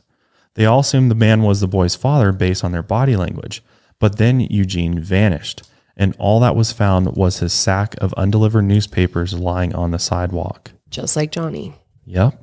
Here's a video clip of Eugene's father, Don, and the Gosch parents being interviewed. You just feel completely lost. You know, you don't know what to do, where to go, who to talk to. It's just like a movie being rerun, that we're watching the movie, except the actors are different. Mr. Martin, did your son, Eugene, know about the Johnny Gosch case? Yes. At the time, the local police did start searching for Eugene right away, and they called in the FBI right away because it was almost like, well, maybe they learned a little something from Johnny's case, but or they just thought there was no connection, so like, all right, we'll investigate this one. But a few days after Eugene disappeared, they got a tip that he was seen in Ankeny, Iowa, which is a town about 20 minutes away from the neighborhood where he disappeared. It was the middle of the night, but the police rushed to the area and they used a spotlight-equipped helicopter to search for 2 hours. But they ended up calling off the search right before sunrise. And very different from Johnny's case, the police did call on the community volunteers to step up and help with the search. They organized search parties in the woods in Warren County and in and around Easter Lake. They even offered a reward of $64,000 for any information that led to finding Eugene Martin, or Johnny Gosch this time. Eugene's stepmother, Sue Martin, believed that the only way he would follow a stranger was if the person had politely asked for directions while Eugene was on his paper route, which sounds like what happened to Johnny. Donald Martin, Eugene's father, sat by the phone for days, weeks, months, waiting for the call that would bring his son home, but it never came. Donald and Sue had planned an elaborate 14th birthday party for Eugene, and they kept a brand new bicycle they bought him for his paper route and froze his birthday cake in hopes that he would be found soon. That's so heartbreaking. Yeah. But Eugene was never found. And even though the police seemingly responded a lot quicker to Eugene being missing, Eugene's parents did criticize the police's tactics for finding their son. The couple said they know how to handle an armed robbery or a fight, but when it comes to missing children, they don't know. The answers that would break this case wide open are laying on some police officer's desk. They are not using the information, which it definitely seems to be the case. They don't know what they're doing with missing persons cases at all. And after Eugene was kidnapped, Noreen was sent a strange poster. A few other people in the community also got it as well. And on the poster was a sketch of the man talking to Johnny from the blue Ford Fairmont. And below that was another sketch of a man that looked exactly like Sam Soda, the private investigator who told Noreen another boy would be kidnapped the second week of August. And when you look at the actual sketch compared to a real picture of Sam Soda, boy, do they sure look alike. Yeah, they really do. That's crazy, huh? It is. How crazy would that be if they literally were getting involved in the investigation to keep tabs on what was actually happening in order to keep the investigation away from whatever this ring they were working for? Yeah, that would be wild. And I wouldn't be surprised if they were that organized that they were willing to, perhaps they infiltrated the police, but also this private investigator group that the Gosch family had. That's crazy to think about. Cause that sketch looks very, very close to him. Yeah. The hairline, the glasses, the wrinkles around his nose. Yeah. It's like dead on. Even the spot under his lip. Yeah. That kind of shadowy. And this guy had a very sketchy past. He had detailed information about child sex rings operating out of Omaha, and he was a spokesperson for Stolen Children Are Reported Every Day, or SCARED, an anti-child pornography group. Sam also knew about a man who worked for the Des Moines Register who had molested at least 14 paperboys. This man was 37-year-old Frank Sikora, who was fired after Sam made his allegations public. Sam told the paper that he believed Frank Sikora had abducted Johnny Gosch and Eugene Martin. He went on to say that this is a man who is in a position where he knows all the routes and all the carriers. So perhaps he would know how to, when was the best time to kidnap these two. But remember, Sam Soda had predicted an abduction, and it happened. So the police started watching him closely. When you use the bathroom, you always close the door behind you, right? You don't want someone random walking by to look in on you, right? So why would you let people look in on you when you go online? Using the internet without ExpressVPN is like going to the bathroom and not closing the door. Did you know that every single internet service provider like Comcast or Verizon knows every single website you visit? And what's worse is they can sell this information to ad companies and tech giants who will use your data to target you. ExpressVPN puts a stop to this. It creates a secure, encrypted tunnel between your device and the internet so that your online activity can't be seen by anyone. I use ExpressVPN on all my devices. It works on everything, phones, laptops, even routers. So everyone who shares their Wi-Fi can still be protected even if they don't have ExpressVPN, which is awesome. ExpressVPN is the world's #1 rated VPN by CNET, Wired, The Verge, and countless others. So if you're like me and you believe your online activity is your business, secure yourself by visiting expressvpn.com/milehigher today. Use my exclusive link expressvpn.com/milehigher and you can get an extra 3 months free. That's expressvpn.com/milehigher. Around this time, John and Noreen started receiving threats again, as well as prank calls. And during one of these calls, a man said, "Why don't you drop the case before you get hurt, Mrs. Gosch?" 20 minutes later, after the caller hung up, Noreen and John heard something hit their front window. And when they looked outside, they saw a man throwing rocks. In another call, a man claimed he had Johnny Gosch and demanded a $10,000 ransom. Noreen followed the man's instructions, retrieving a note from a phone booth miles from their house. The note gave further instructions to leave the money in a certain spot by 1 a.m. And Noreen and John frantically worked with the police, but they failed to organize in time. And after 1 a.m. came and went and no money was dropped off, the man called back. When Noreen picked up the phone, he said, "You waited too long, lady. You won't get your kid back now." Oh my gosh. I wonder if that actually was a legitimate thing though. I feel like that was pretty fake, honestly. Like if they really had Johnny Gosch, you think they're going to give him up for $10,000? Yeah. Probably if not. Money's really their motive here. They would have waited longer or done something else. In the midst of all this harassment, Noreen spoke at a press conference and explained that the police suspected 3 men from Des Moines and a pedophile in Houston of being involved in Johnny's kidnapping. However, the police did not verify this claim. She also spoke about a man who had left town, referring to Sam Soto without saying his name, actually. And after the press conference, Noreen and John didn't receive any more harassing calls or threats. However, Sam Soto eventually did come back, but there was nothing that the police could do without any hard evidence of his involvement in the case or the pedophile case. But then something very, very strange happened in connection to Johnny's case in July of 1985. A woman in Sioux City, Iowa, was shopping at her local grocery store. And after paying for her groceries, she noticed something different about a dollar bill she had gotten back as change. On the bill, written in ink, was the message, "I am alive, Johnny Gosch," and the name was written as a signature.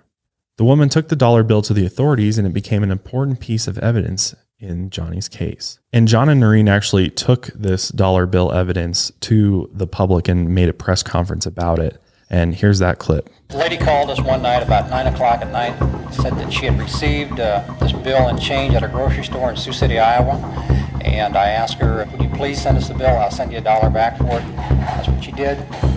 The signature is right. They also had handwriting analysts take a look at the dollar bill and study the writing very carefully. And it was confirmed that the signature on the dollar bill was Johnny's signature based on handwriting analysis. Isn't that crazy? That is crazy.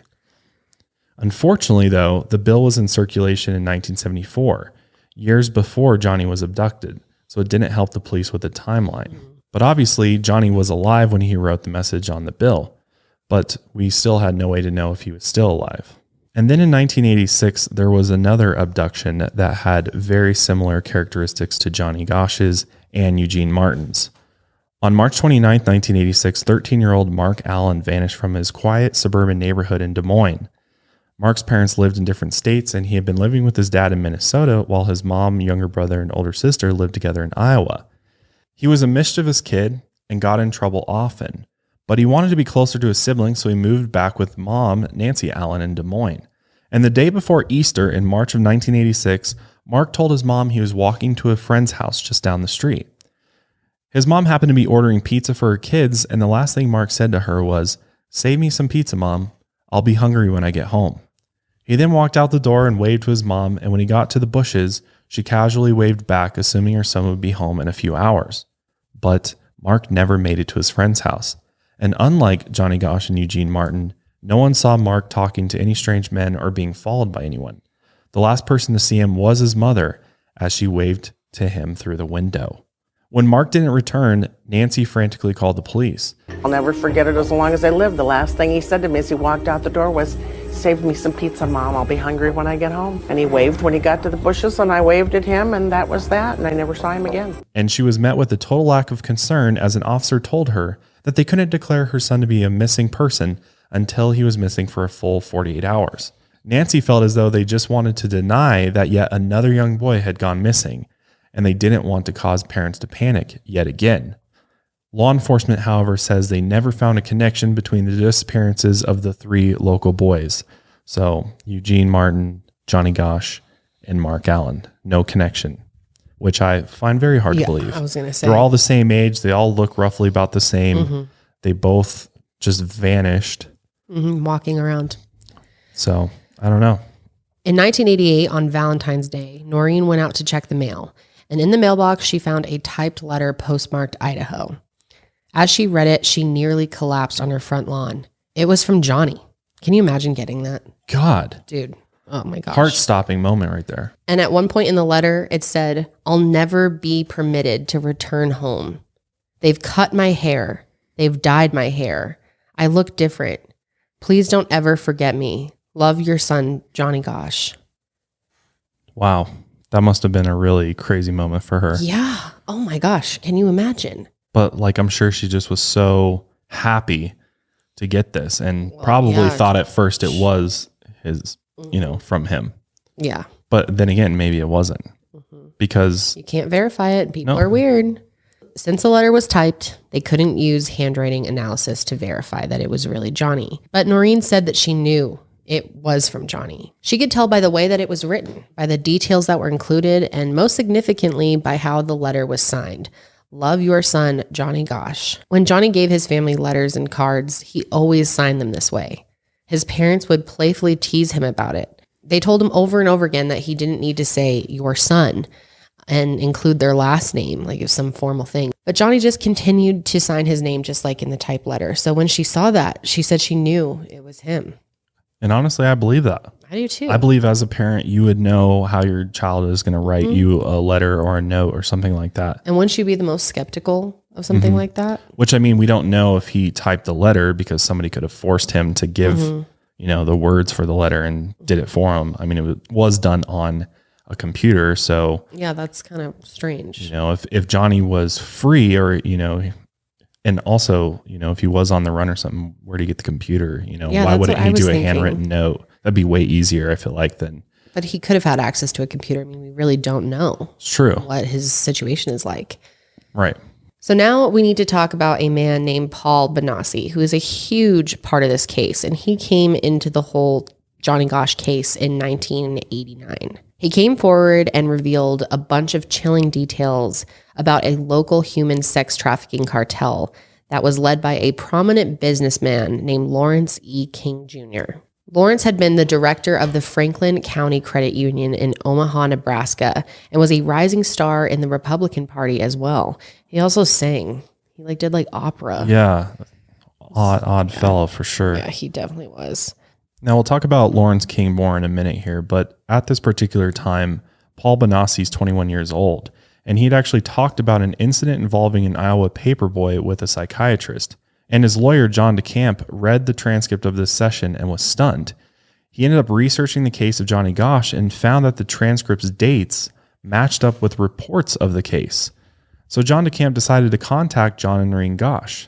John Gosch Sr. ended up taking the call and decided not to tell his wife about it just yet. Why? Yeah, I That can't probably believe pissed that. her off. Yeah, I was like, what?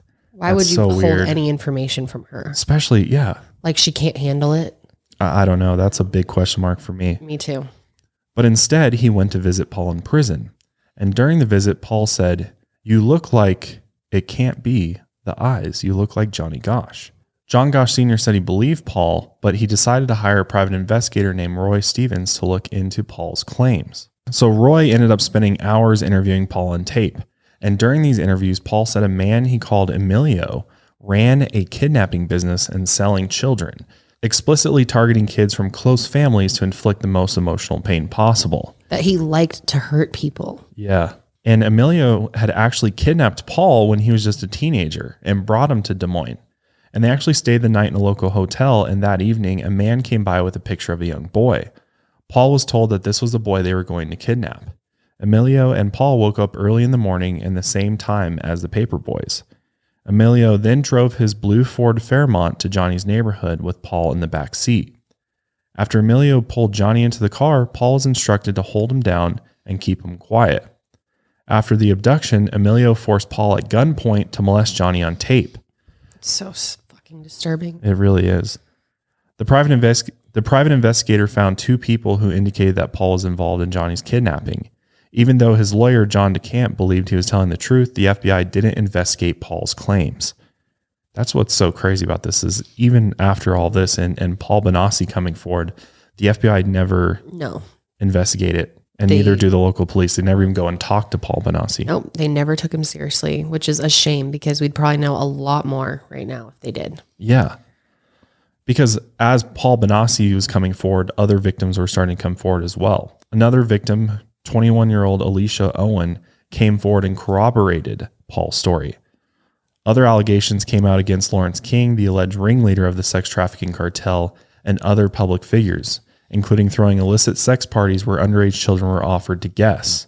Isn't that so terrifying that that's actually real? Yeah. It's hard to believe. It is, but it is real. Multiple victims came forward and described being given drugs and alcohol and then auctioned off by Lawrence King. By 1990, the case against Lawrence King was heard by the Douglas County Omaha grand jury, and they found Paul's story to be a carefully crafted hoax. That's just wild. Yeah, it really is. It's so sad. Imagine coming forward with something like that. And why would he? Yeah, why? Why he would has anyone? serious issues because of what he went through too. Yeah, and multiple personality disorder, right? Already. He does, which I'm not sure if that's something he developed before he was kidnapped or during that. I'm not quite sure, but yeah, he really struggles with that. But it's kind of interesting how that works with Paul. He like recalls information from what happened with Johnny or at different points in his life by bringing up his different personalities. So he'll literally put his head down during an interview, and when he puts it back up, he's a different one of his personalities or identities, and that's how he's able to recall all these different memories. But it can only happen when he's in. It's really interesting. In that identity. I hope that's the right terminology. I don't know much about DID. Yeah. But it's just really interesting. And, it's used as a coping mechanism for people that go through trauma. That's why these personalities or identities are created for them to protect themselves. Yeah. Which makes sense. Yeah. And Paul Especially really has been through a lot. He's I been feel through. really terrible for him. Yeah, that's crazy. And he was forced to do a lot of bad things. He said. Yeah. What's crazy though is that both Alicia and Paul ended up being indicted on charges of perjury. But since Paul was already serving time for child sex abuse, his charges were dropped. But Alicia was found guilty and sentenced to 9 to 15 years in prison. It's just crazy, just for coming forward in the Lawrence King case. And while Lawrence King was never charged with sex trafficking, he and several other officers of the Franklin County Credit Union were indicted for embezzlement and fraud. Lawrence had embezzled almost $40 million and spent 15 years behind bars for that. That's crazy. Yeah, he didn't get any sex trafficking charges after all of that. Yeah, and then to punish the victims for coming forward. How sad. Yeah. And disgraceful. Paul tried to file a civil suit against Lawrence, but Lawrence didn't respond. And Paul was awarded $1 million in damages on February 27, 1999, but that was never paid out by Lawrence King. So since John Gosch Sr. did not tell Noreen right away about Paul Bonacci, she didn't know anything about him until March of 1991, when she was contacted by Roy Stevens, a private investigator, who then showed her the tapes of his interviews with Paul. What's so weird is John Gosch is in those tapes, and he's sitting in the chair looking bored, and he even fell asleep at one point, which was just shocking. And Noreen was shocked. And Noreen was just really surprised that her husband had kept this from her for so long. Yeah, and rightfully so. I'm sure she's like, what the hell? Why? Yeah. And eventually they did get divorced. They did. So clearly they're on different pages maybe about what had happened to him or something like that. And maybe that's why he kept that from her for so long. Or maybe, like I think he said it was to protect her, but I don't know. Yeah, that's very odd to me. But once Noreen did find out about Paul, she and John decided that they wanted to figure out if he was telling the truth. So they asked Paul to look at pictures of about 12 men and asked him if he knew any of them to be involved with Johnny's kidnapping or in the child sex ring. And one of the pictures was of a man that John and Noreen had already suspected.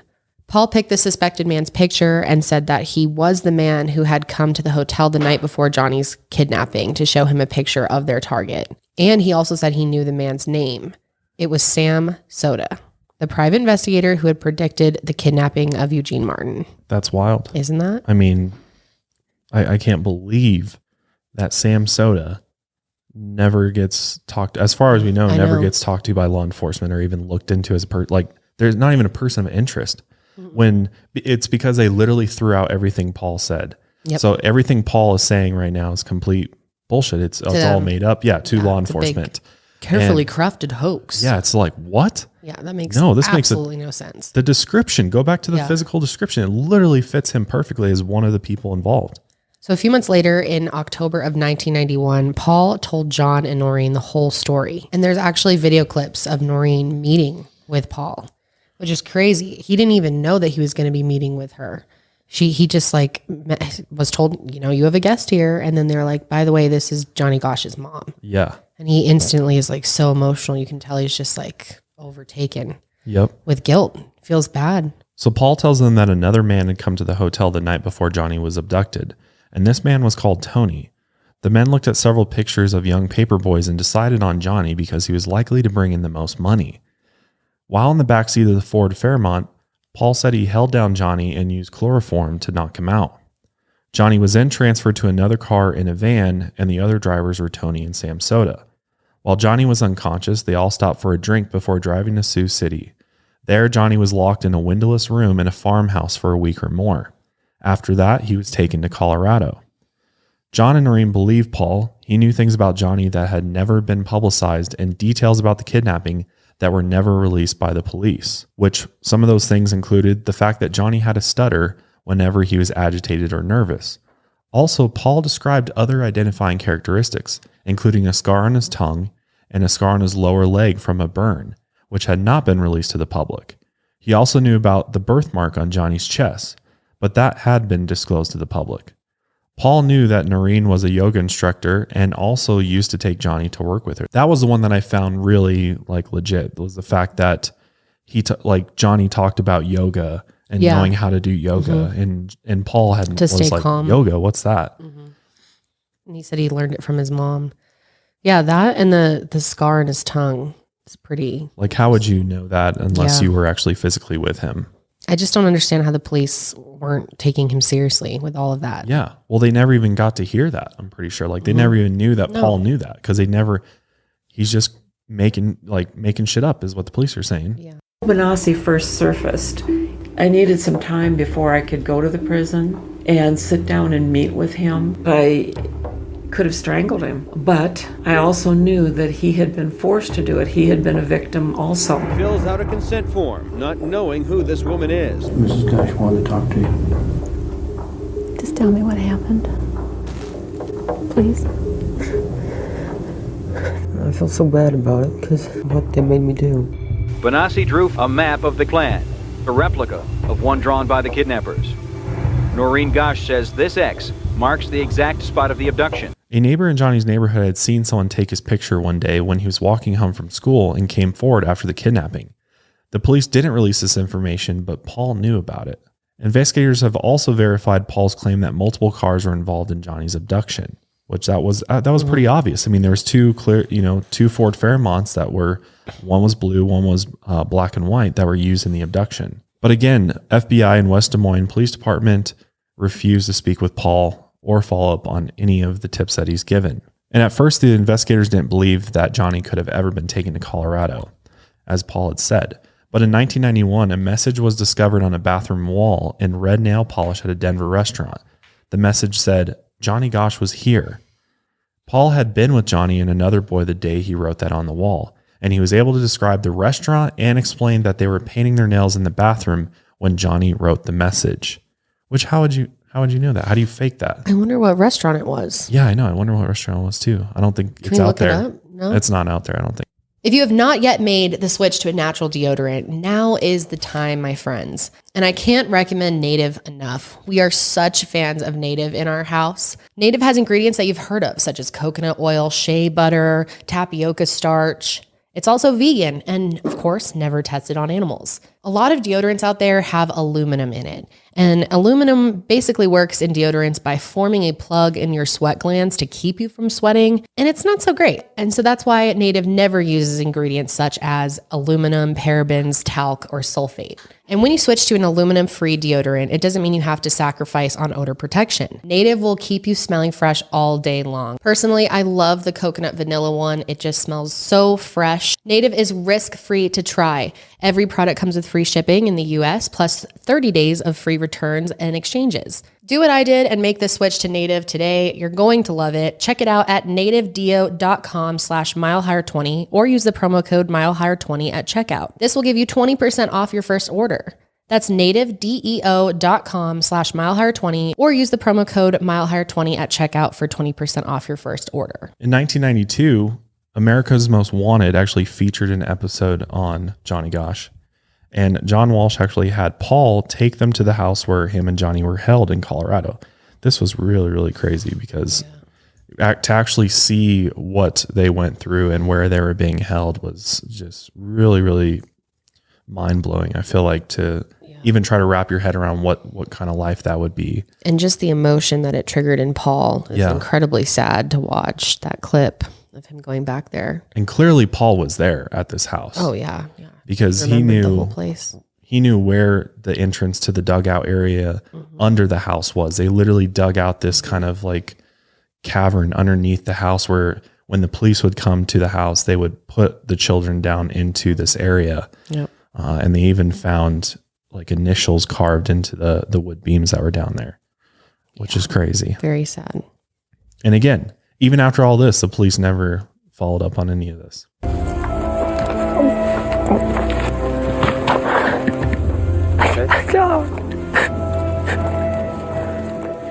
They kept us here, and I almost couldn't do it to even go near the house because I got up there and the memories flooded back of the last time I was here. 2 years ago, a convicted child molester surfaced and said he helped kidnap Johnny. Thus, he claims that an organized ring of pedophiles abducts children and forces them into a life of child pornography and prostitution. We didn't know who we were going after, and we had a missing child who'd been missing for 10 years.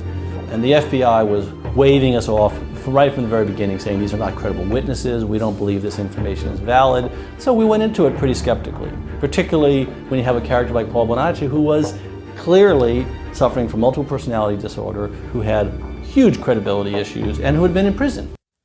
This was really interesting to me, though, was that in this documentary that we've referenced in this, Who Took Johnny, that's actually on Amazon Prime now if you want to watch it.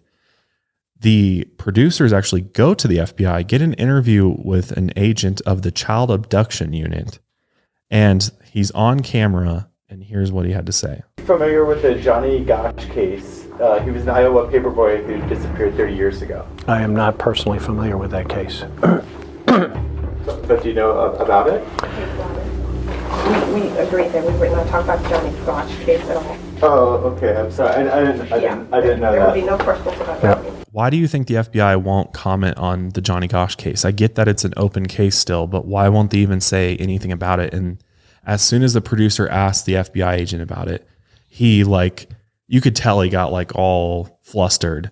And then whoever their PR person was like, we will not be answering anything about Johnny Gosch. Yeah. And in such a defensive way too. Which really just makes me so angry. I mean, we as taxpayers are paying for them, to do their job. We should be able to ask anything that we want, especially about a missing child from this country. Yeah. I mean, it's just absurd. And they could have just given a generic answer to at this time we can't say anything. There's no new leads in the case, but we hope that one day we can solve it. Something like that. But why are you acting so sketchy? Yeah. He literally looked like he gulped and was like, yeah. It's almost like they know something. I mean, maybe it's because it's so obviously trafficking that they don't want to deal with it, or I really don't know why. Everyone has worked against them and no one wants to seem to touch this case. No. It's just odd. They're trying to still act like Johnny Gosch just vanished into thin air and poof, he was gone. And there's nothing out there. There's no leads, no nothing that points us in any direction to where Johnny Gosch is or what happened to him, which just is so, I think that's what makes this case so maddening is the fact that we do have all this and yet they say there's nothing. Yeah. And it's just the lack of urgency from the police or care for the case in any type of way. They just don't seem to really be that concerned. So while Paul was in prison, he received some letters from people he knew from the illegal sex ring, and it referenced someone named JG, Johnny Gosch. In a letter from the third boy who had been at the restaurant in Denver, he said, "I remember the restaurant in Colorado we painted our nails, and I wrote on the wall with JG." Other letters talk about Emilio and someone called the Colonel and refer to other kidnapped boys as well, including Mark Allen and Eugene Martin. Wow. What are the chances of that? Who's going through all this effort to create this elaborate hoax? Just to fuck with people. Just to fuck with people about something so serious. No way. There's no way in hell that that's real. The colonel was the code name allegedly for Michael Aquino, a political scientist, military officer, and an ordained satanic priest in Anton LaVey's Church of Satan. In 1975, he separated from the Satanic Church to form his own, called the Temple of Set. Always a fun person when they go and make their own religion. I know, right? They're super stable. Which, and also, you know, as I've said many times on my other show, Lights Out, that with Satanism, you know, a lot of people that start out in the Satanic or the Church of Satan or the Satanic Temple end up leaving it because they're bad eggs, and they go form their own version of Satanism, where things get very, very dark and can oftentimes get very violent very quickly. Because as a whole, as far as we know, the Church of Satan is not, you know, involved in sex trafficking or anything like that, as far as we know. So doesn't surprise me that this individual who, in these letters, the colonel, could be, you know, somehow running an extreme form of Satanism with all this, which is interesting.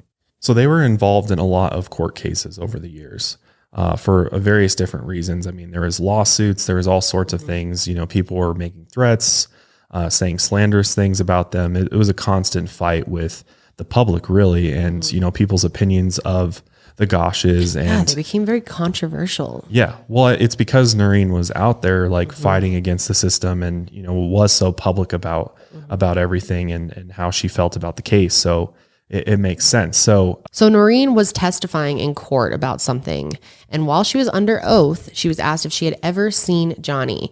And this is when she decided that she had to come forward, because she was under oath, that she had seen Johnny and had a meeting with him. He had actually come to her house a few years prior. And this was just insane to everybody, like in the courtroom. I mean, what? You've seen him? He came to the house? Like, oh my gosh. Well, I mean, this like never happens. I mean, you never hear about this at all. And she said before they even got home, they were already getting media inquiries about this. She said that in March of 1997, her son came and visited her in the middle of the night. She claimed that it was 2:30 in the morning and that he came and knocked on her apartment door and that he had another young man with him. And there's actually a great clip of her talking about this very moment. So we'll play that. There was a knock on my door, a persistent knocking. And I went to the door and I could see a young man standing out there. And I kept looking at his eyes. And the eyes don't change. And so I said, "Who is it?" And he said, "It's me, Mom. Johnny." She said that Johnny's hair was straight and dyed jet black and came all the way down to his shoulders. He had a coat on over a t-shirt and jeans. So clearly disguised. I mean, from that description, it sounds like he, you know, was trying to assume another identity. She said at this point he was 27 years old and that she talked to him for a little while, almost 2 hours.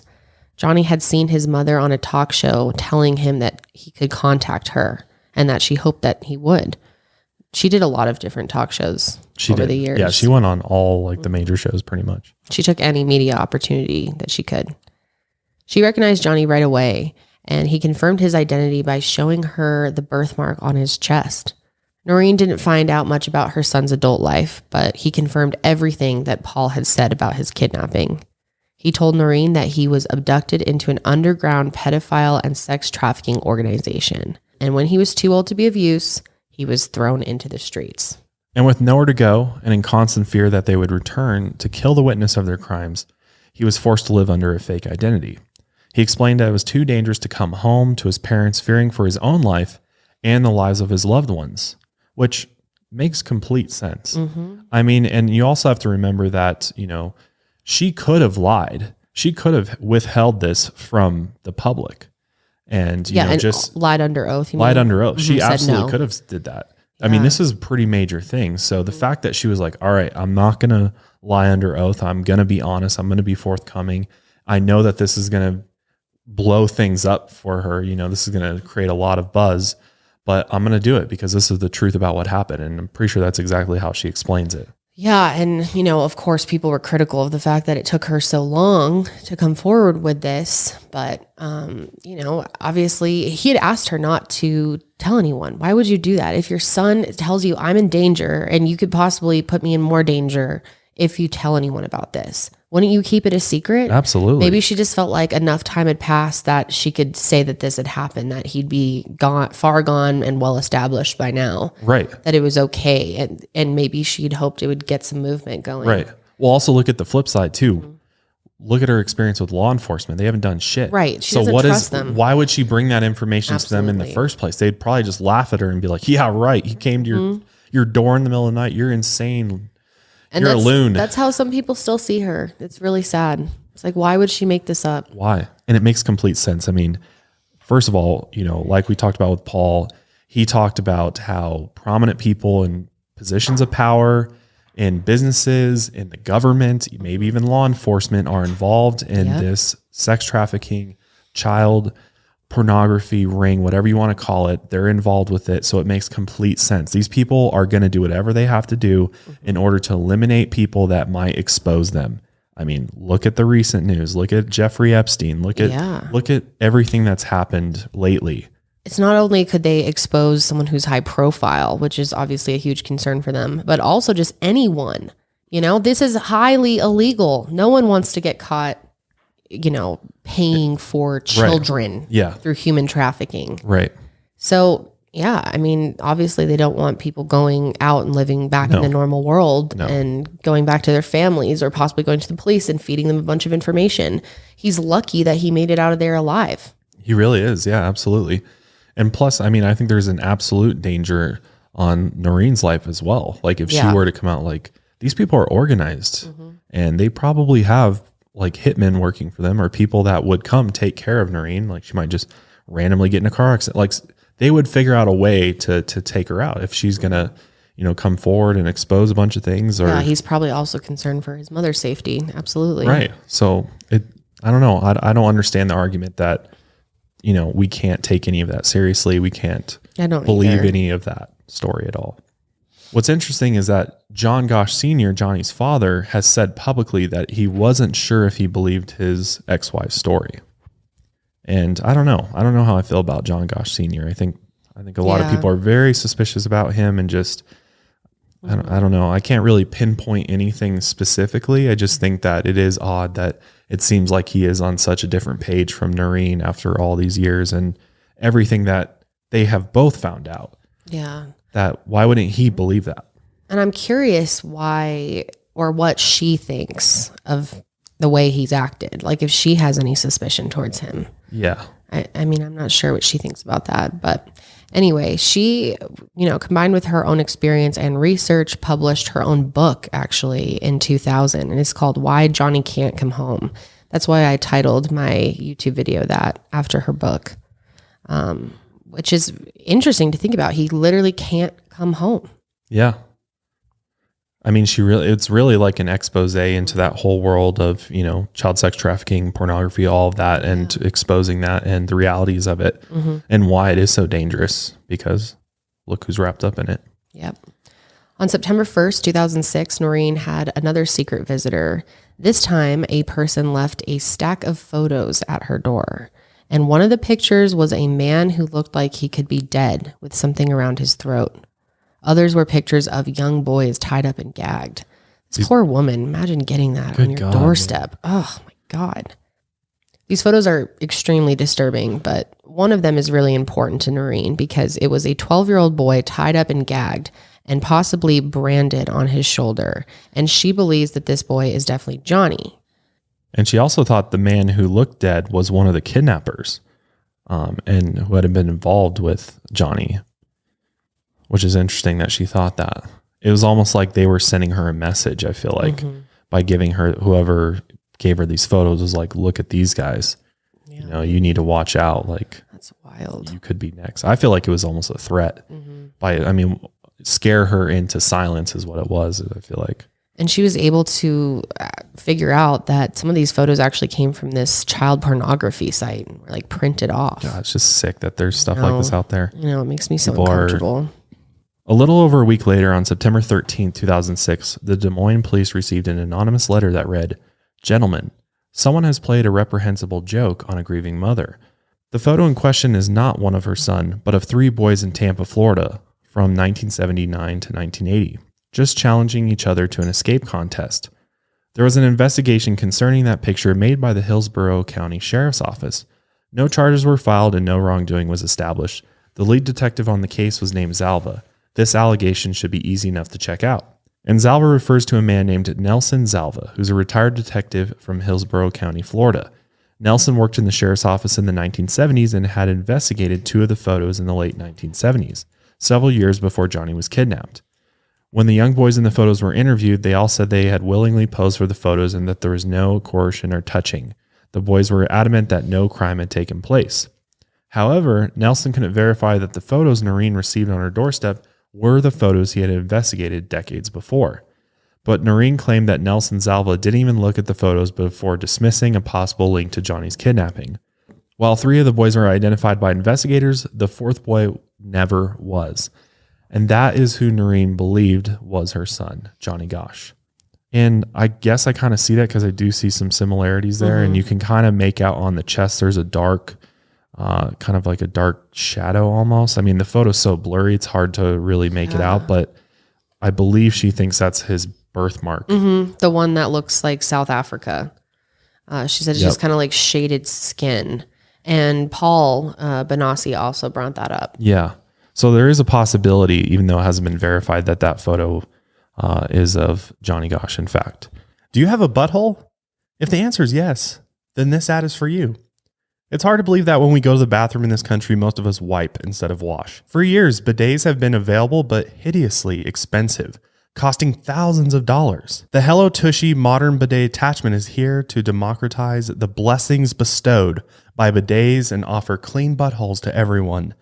Hello Tushy cleans your butt with a precise stream of fresh water for just $79. It attaches to your existing toilet, requires no electricity or additional plumbing, and it cuts toilet paper use by 80%.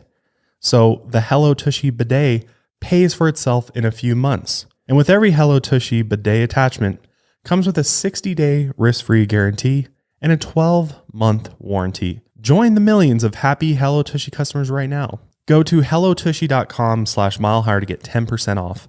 This is a special offer for our listeners. So go to hellotushy.com/milehigher for 10% off.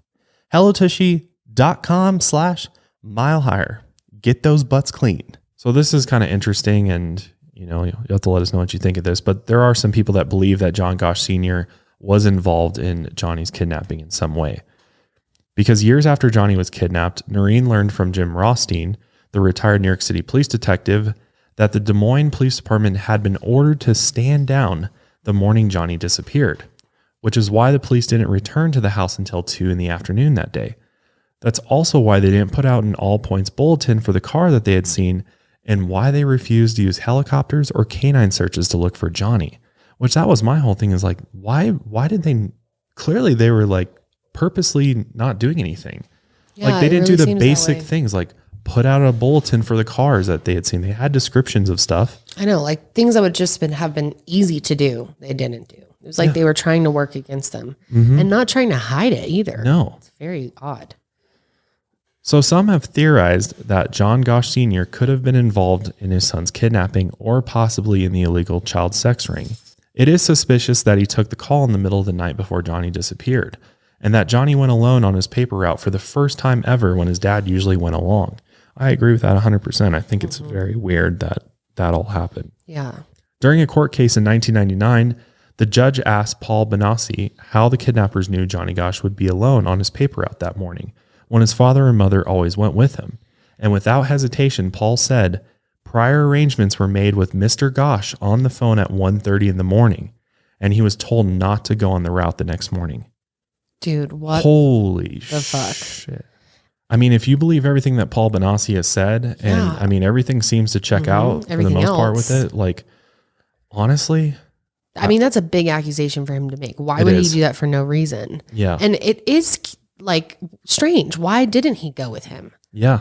Why did Johnny ask him not to go? Yeah. It just makes me think about the police officer under the bleachers, like, was he told to have his parents not come? Because he also asked them to go alone. Yeah. Remember the night before? Yeah, he did. Yeah.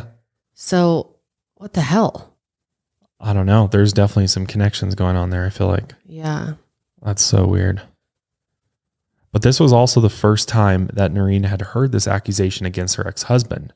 Everything Paul had ever said about Johnny's case had been proven true, and he never received any leniency or favors for coming forward. So there's like no incentive for him to come out with all this information at all. But if his father did do that, let's say he did, what would be the incentive for that? Why would he, like, what would he get out of that? Was he paid off? And if so, where's all the money? Well, I don't Was think, it, I think they're saying he was involved with pedophilia. Oh, that's He's what you straight think? up involved with it. Yeah. Oh, not just being paid? No. He's straight up like, I think part that's, of yeah, he's a part of it. That's what Or you think that's participated what in it. people That's are why. saying. Yeah. You don't necessarily think that. I'm not saying that I say Mhm. that, but I think the consensus is that people think that John Gosch Sr. Could have solicited that or went into that world, and they had, had dirt on him on that. Yeah, I'm so curious about what Noreen would say about that. This is interesting as well, though. Noreen also learned later that John Gosch Sr. frequently visited a club where Lawrence King and his criminal associates were known to recruit young men and boys into a sex ring. Wow, that's unreal. How could you do that to your own son? But people do. That's the thing, Yeah. is there have been cases of people straight up selling their children. It gets even more shocking, though. John Gosch had brought another woman to his first meeting with Paul Benassi at the prison and claimed this woman was his wife, Noreen. That's wild. Like, what? Why? Nor- That's really sketchy. We're not done yet.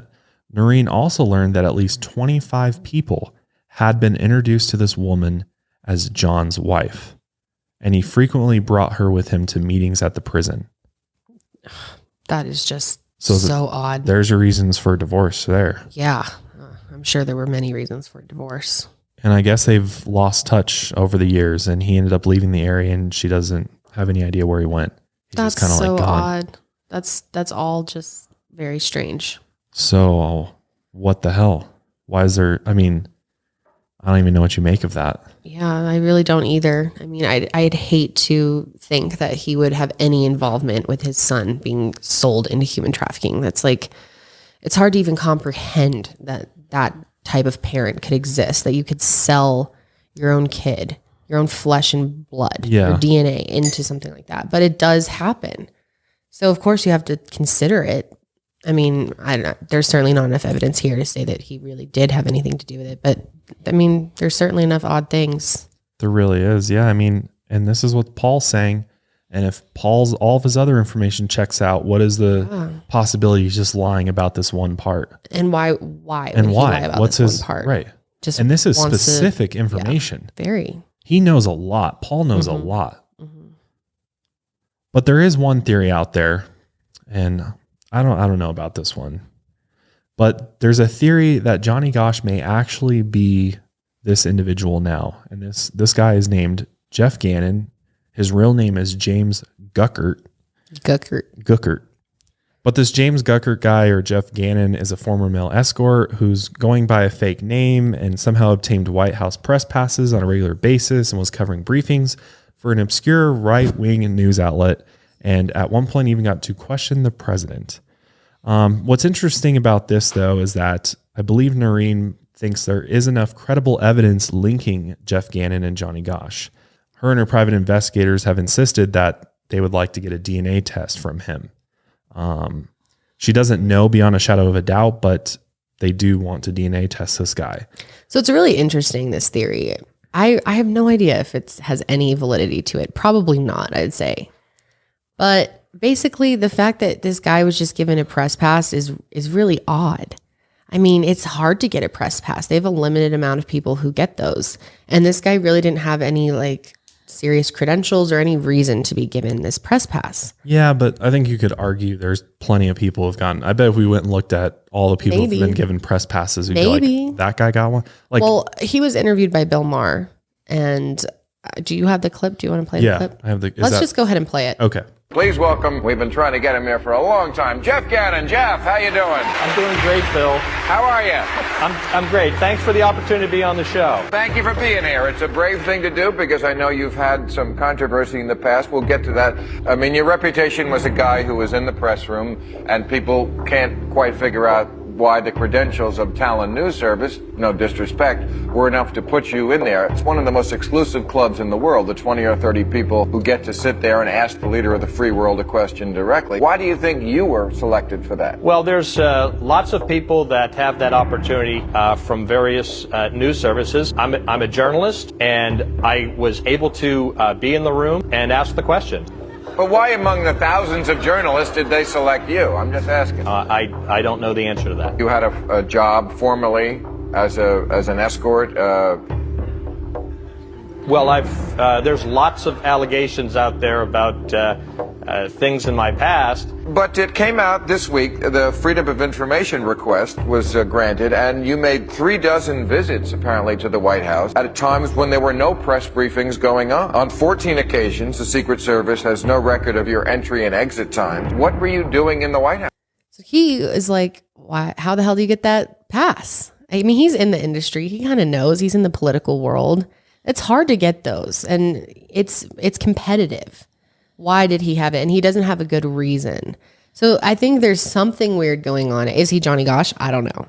I feel like he's got something he's hiding, or has got some skeletons in the closet or something. Like he clearly, and he acts a little sketch about the whole thing, but I don't know. And then he was on this news program. It's like NBC, I think, or MSNBC. Something. And the woman on it, the newscaster, actually, let's just go ahead and play that clip as well. Yeah, I was going to say, it's pretty interesting. Today we have the man who may know what happened to little Johnny. Some claim that former White House reporter Jeff Gannon may actually be the missing boy. The internet was abuzz with word that former White House reporter Jeff Gannon may in fact be Johnny Gosch. Similar body markings and a lack of information about Gannon's early years. I do not know if Gannon is Johnny or not. Only a DNA test would provide that information conclusively. Let's get right to the point. Are you willing to take a DNA test and settle the controversy once and for all? Yes or no? Absolutely, I would definitely take a DNA test, but that isn't even necessary because there's so much evidence available to disprove these accusations. That's a yes then. Well, he's saying yes. My friend Jeff is saying yes. As a lawyer, I can smell a No. You got to understand something. My friend here, Jeff, who's come on our show today, didn't do anybody else's show, he's going to tell us the fact. Jeff, how old are you first off? I'm 48 years old. 48 years old. My man Johnny Gosch there would be 35 years old. Lisa, why the are numbers. You avoiding the question? No. He just said, hey Jeff, you said you would take a DNA. I could set this whole thing up, but let's get to the point. All we're here for is to show that my friend Jeff is not Johnny Gosch. Jeff?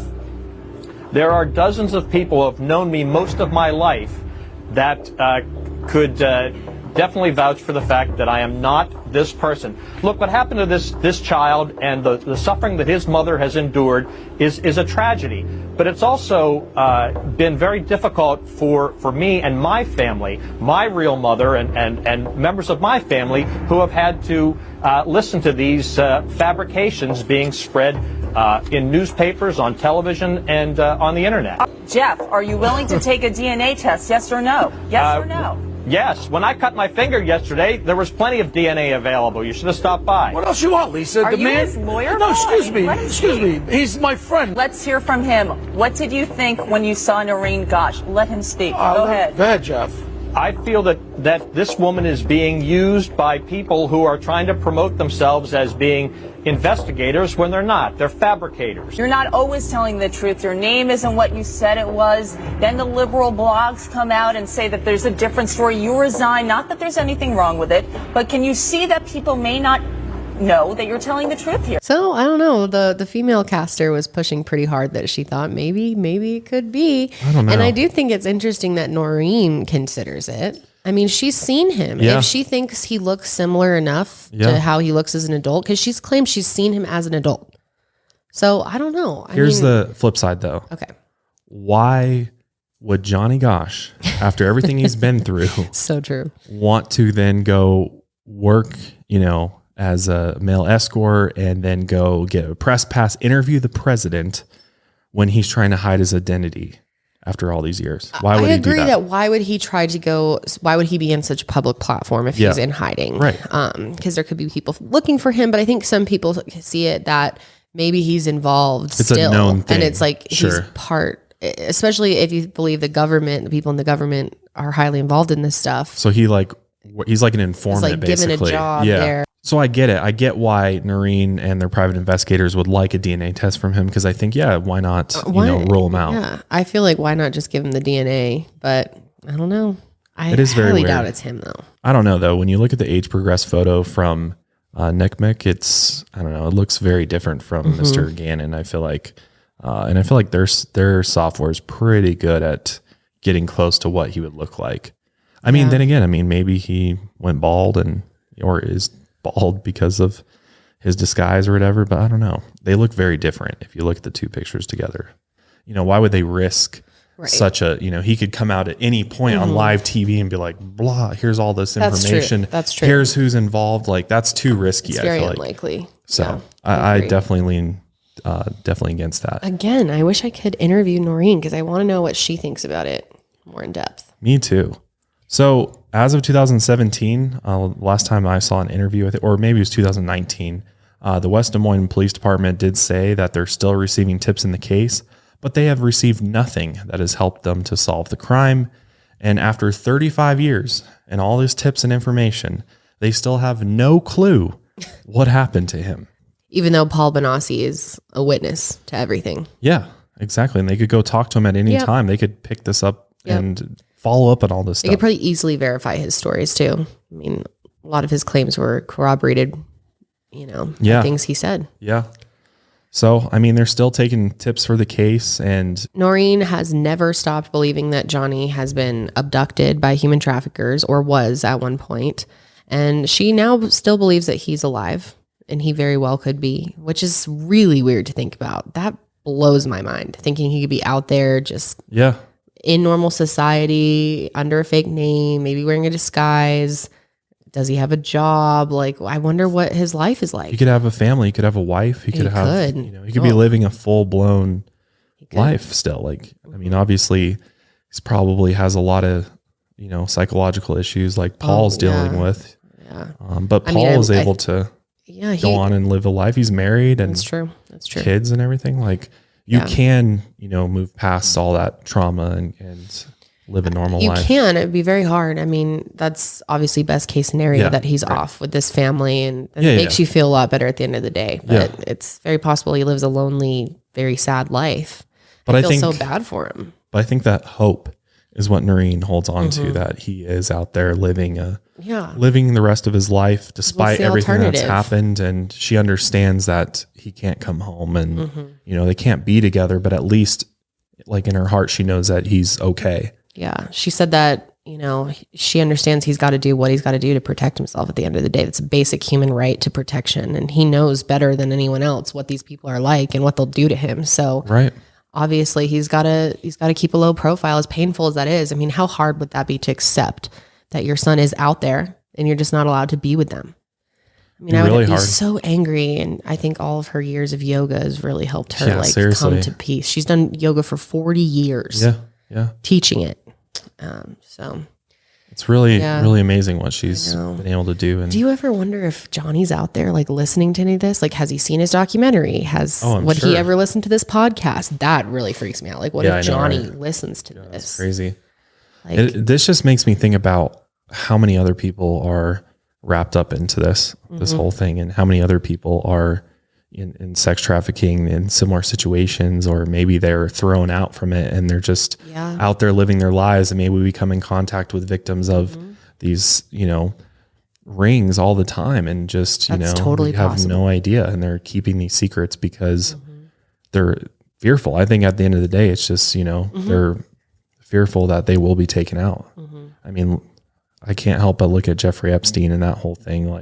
Once he was compromised and there was a possibility of him coming forward with information about prominent people involved in these rings, or in the ring, he's mysteriously dead. Yeah. So I think it's all real. I think it's all, No, it is a major problem. It is. So if you do know something about the Johnny Gosch case that could possibly help to solve it, please send your tips to whotookjohnny@gmail.com or visit johnnygosch.com. Also, if you haven't seen the documentary Who Took Johnny, definitely check that out. It's excellent. Yeah. Again, it's on Prime Video. Definitely worth watching. But yeah, that's where we'll end today's episode. Hopefully you enjoyed this episode of the Mile Higher Podcast. But until next time, stay safe out there. And stay woke.